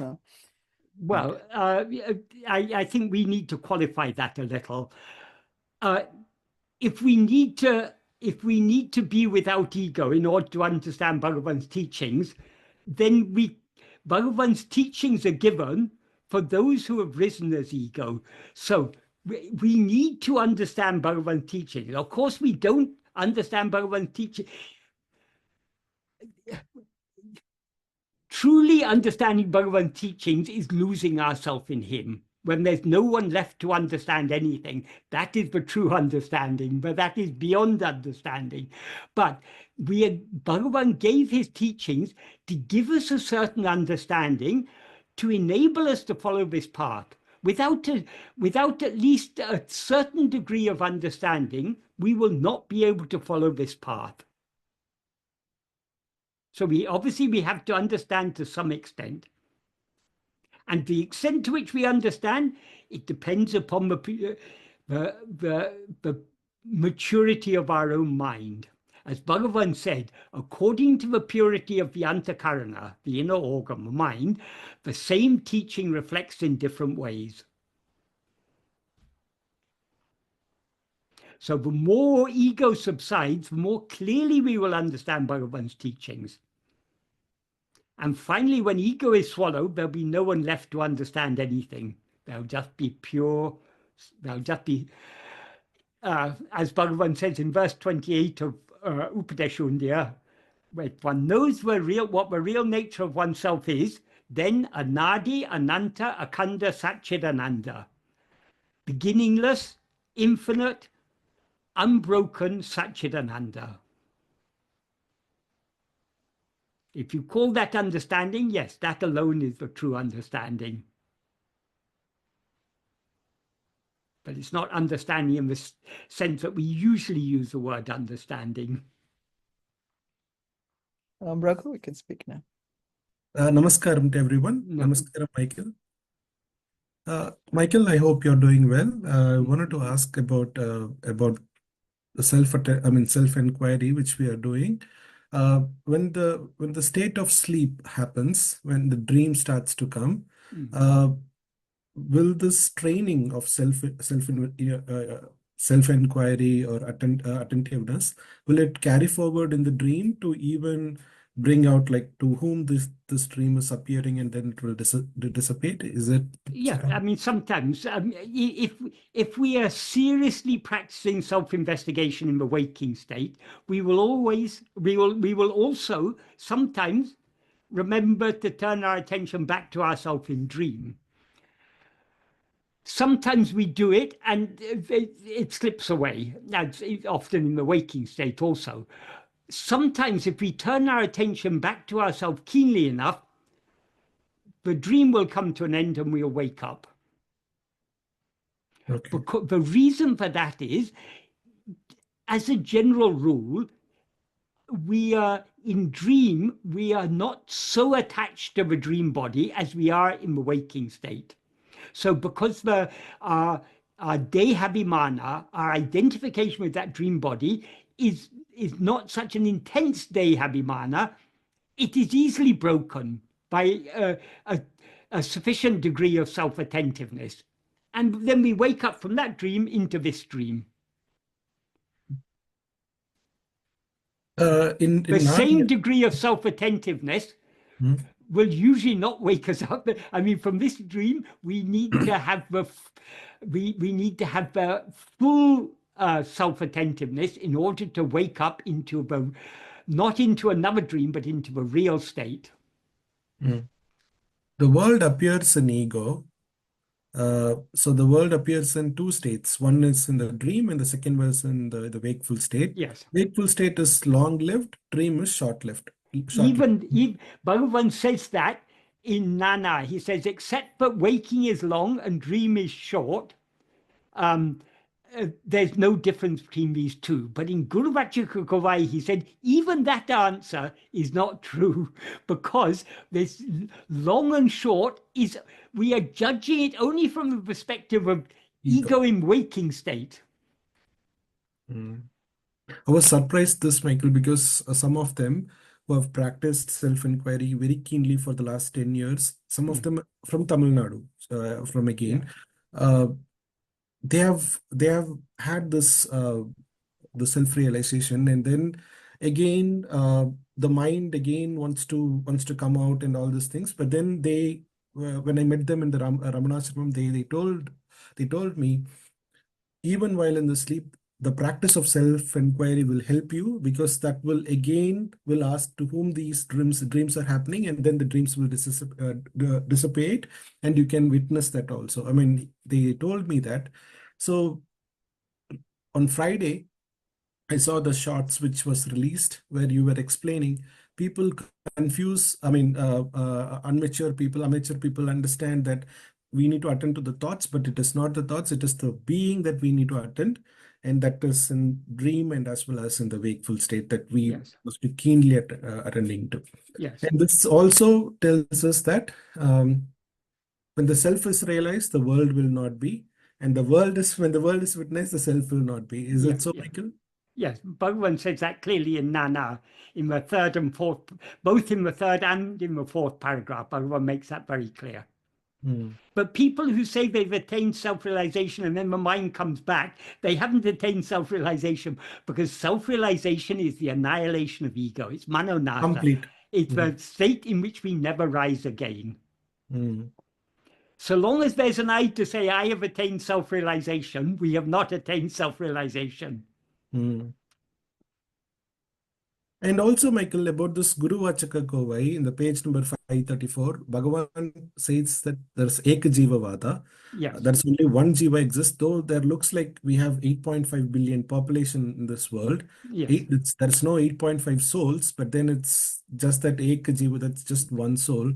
In that soul, all this appearances, I mean, shows up. And even though I sleep and someone works, there is two realities, but that is not to be taken. In whose view of is someone working when you're sleeping? Not in your view in sleep. When you come back to waking state, you say, oh, when I was sleeping, he was working. But that's all, the whole entire world exists only in your view.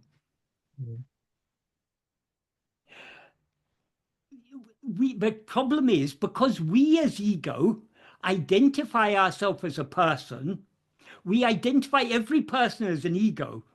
So it seems to us, since there are 8.5 billion people in the world, there seem to be 8.5 billion egos. And that's just the humans.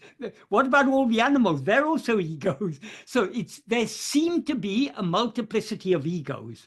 But this multiplicity of egos exists in whose view? The one in whose view this multiplicity of egos exists, that is the one ego. If that one ego investigates itself, then it will find that there never was any such thing as ego at all.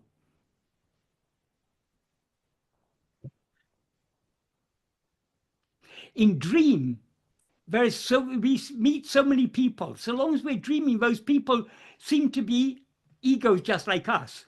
But when we wake up from a dream, we know that all those other people existed only in the view of our dreaming mind. Not only those other people, even the person we seem to be in that dream existed only in the view of our dreaming mind. But when we go deeper in this path, we will find there's no dreaming mind at all. The dreaming mind is ego. There's no such thing at all. There's only Yatātamai Uladu Atma-sarupa Maṇḍṛē, as Bhagavan says in the 7th paragraph of ṇaṇā. What actually exists is only Atma-sarupa. But so long as we see the world, it seems that there's an ego. So the one who sees the world is the ego. But Bhagavan never says ego comes into existence. In verse 26 of Uludunapadu, he says, ahandayun, if ego comes into existence, anatumundahum, everything comes into existence. But what we need to investigate is whether this ego has ever come into existence. It seems to have come into existence because we're not looking at ourselves, we're looking elsewhere. So long as we look at elsewhere, we seem to be ego. But if we look at ourselves, we will not find any such thing as ego. Teidinal autum pidicum. If sought, it takes flight.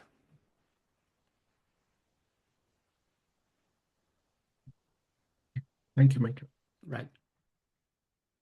And who is to seek it? It is to seek itself. That means if we turn our attention back on ourselves, we will find no such thing as ego. We will know that we were always nothing other than anadi, ananta, akhanda, satchidananda. When you were in the beginning days, when you started to practice it, what were the difficulties that you faced? And what and all you have exactly the same difficulties that I face now. The Vishaya vasanas are the inclination of the mind to be constantly going outwards. That is the only difficulty there is. But it's a very big difficulty because we've been cultivating these Vishaya vasanas for countless lives. Tondru totu varakindra Vishaya vasanakal, Bhagavan says in the 10th paragraph of Nana. The Vishaya vasanas that have come from time, well, Tondru totu we can't exactly translate in English, but it's usually translated from time immemorial. But I mean, the world is becoming very competitive. Children, everybody's have to study, motivate, make more money. It's goal-oriented world, Michael. You know, is it only now? Is it only now? The world's been competitive ever since. I mean, humans have been competing with each other. People have been fighting wars. Kingdoms have been fighting against each other. Families have been fighting against each other. People have been fighting within the families. People have been trying to amass wealth. This has been going on from ancient times. And the same is happening in the animal kingdom. We see animals competing with each other. This is just the nature of samsara. So there's nothing new about this competitive world. Samsara is always samsara. We have to, I mean, as today's reading, Bhagavan has to, shower us with all the love that is needed in Kādal-perukkē, taruvāyē. Yeah. Exactly. That is the only solution to the Vishaya vasanas, is the love to subside back within. That love is a real bhakti, and that can come only by Bhagavan's grace. Pradeep, hang on. I think I'll be quick here. Thank you firstly for all this.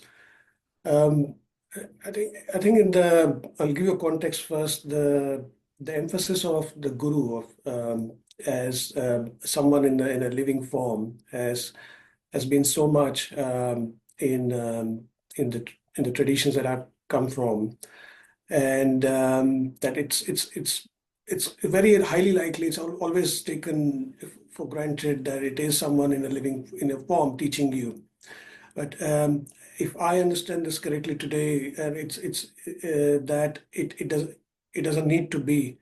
So Bhagavan's teachings is guru for me. When I am doing Atma-vichara, it is dwelling on the guru. Yeah. So I think that's a paradigm shift in thinking, because of many years I've been questioning as to where can I find a guru such as Bhagavan or Ramakrishna Paramahansa for that matter. So, but I think my understanding is that I don't need to be searching because it's already there. It's already there, and I need to find it out within myself. Yes, that is one thing we need to understand. Is when Bhagavan uses the term guru, he uses it in a very different sense, in a much deeper sense than the sense in which it is usually used. In most sampradayas, you have a parampara, a lineage of gurus. Bhagavan never appointed any successor, because what Bhagavan meant by guru is not a human being. Bhagavan says in Nana, in the 12th paragraph of Nana, he begins by saying, Kadavalam Guruvum Unmayil Verala. That means God and Guru are in truth not other. They're one and the same. So there is no Guru other than God. We don't need a parampara of God. God is one, so Guru is one. So what Bhagavan means by Guru is something far deeper and more, it's something far deeper, it's a more refined idea of Guru than the usual idea of Guru. Bhagavan, as I said earlier, Bhagavan describes Aruṇācala as his Guru.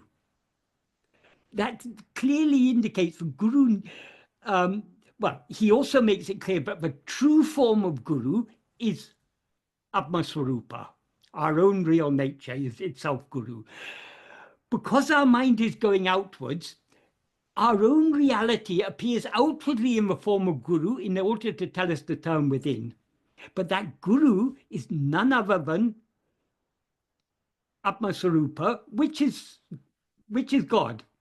So Bhagavan often used to say, God, Guru, and Self are one. Yes. So if we take Bhagavan as our Guru, no other Guru is necessary. If another Guru was necessary, why didn't Bhagavan appoint a successor? And Bhagavan taught so many refined things about Guru. Bhagavan never formally acknowledged the role of Guru. He never formally accepted anyone as a disciple. He never gave any diksha or anything. Because he explained that the real Guru is a Guru only in the view of the disciple. Because in the view of the Guru, there is nothing other than Atma-swarupa. So who is to be Guru to whom? But that doesn't mean Bhagavan is not, Bhagavan is Guru, but because he's the real Guru, he never acknowledged the role of Guru. If someone acknowledges the role of Guru, then they're not the real Guru, not in the same sense that Bhagavan is Guru. In many sampradayas, you'll find they'll explain Guru is like an intermediary between the disciple and God. So Guru is to be held in high respect because he's the representative of God or something. That is completely different idea of Guru to the sense in which Bhagavan used the term Guru. When Bhagavan used the term Guru, Guru is God himself who's come in that form to tell us the term within. And that God is nothing other than Atma-swarupa, our own reality.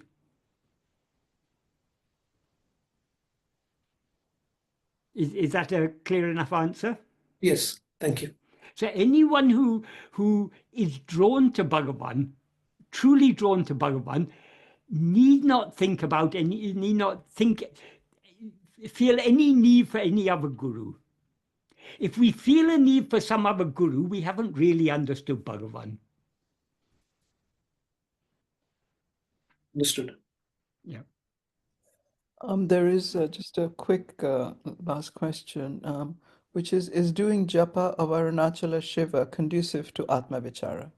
Certainly, certainly. Why did Bhagavan sing Aruṇācala Shiva if it wasn't Bhagavan's teachings all about turning within? And he, as I mentioned earlier, in verse 10 of Aruṇācala Patikam, he very clearly describes what happens when we think of Aruṇācala. When we think of the outward name and form of Aruṇācala, he will work within our mind, subduing the cheste, the outward going mental activity. He will turn us to face towards himself, and thereby make us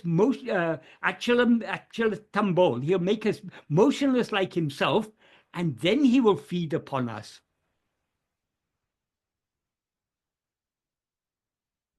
The very first verse of Aksharamai, Aruṇācala mena ahame nine pava ahateve rarupai Aruṇācala.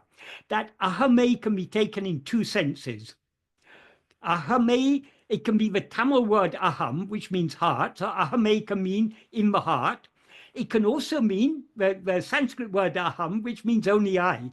And Murugan had then switched it, that intensifying suffix a, Murugan says that can be transposed to Aruṇācala. So Aruṇācala me aham. Aruṇācala alone is I. If we meditate on, if we inwardly meditate with the understanding that Aruṇācala alone is I, he will root out the ego. Or we can take it, if we meditate on Aruṇācala in the heart, both are applicable, because if we meditate on the name and form of Aruṇācala, it will draw our attention within and swallow us. But without drawing our attention within, turning our attention within is absolutely essential. Sooner or later, we all have to turn our attention back to ourselves, because Aruṇācala, the reality, though Aruṇācala appears outwardly in the form of a hill, its reality is what is ever shining in our heart as I. And exactly the same applies to Bhagavan. Though he outwardly appears in human name and form, what he actually is what is shining in our heart as I.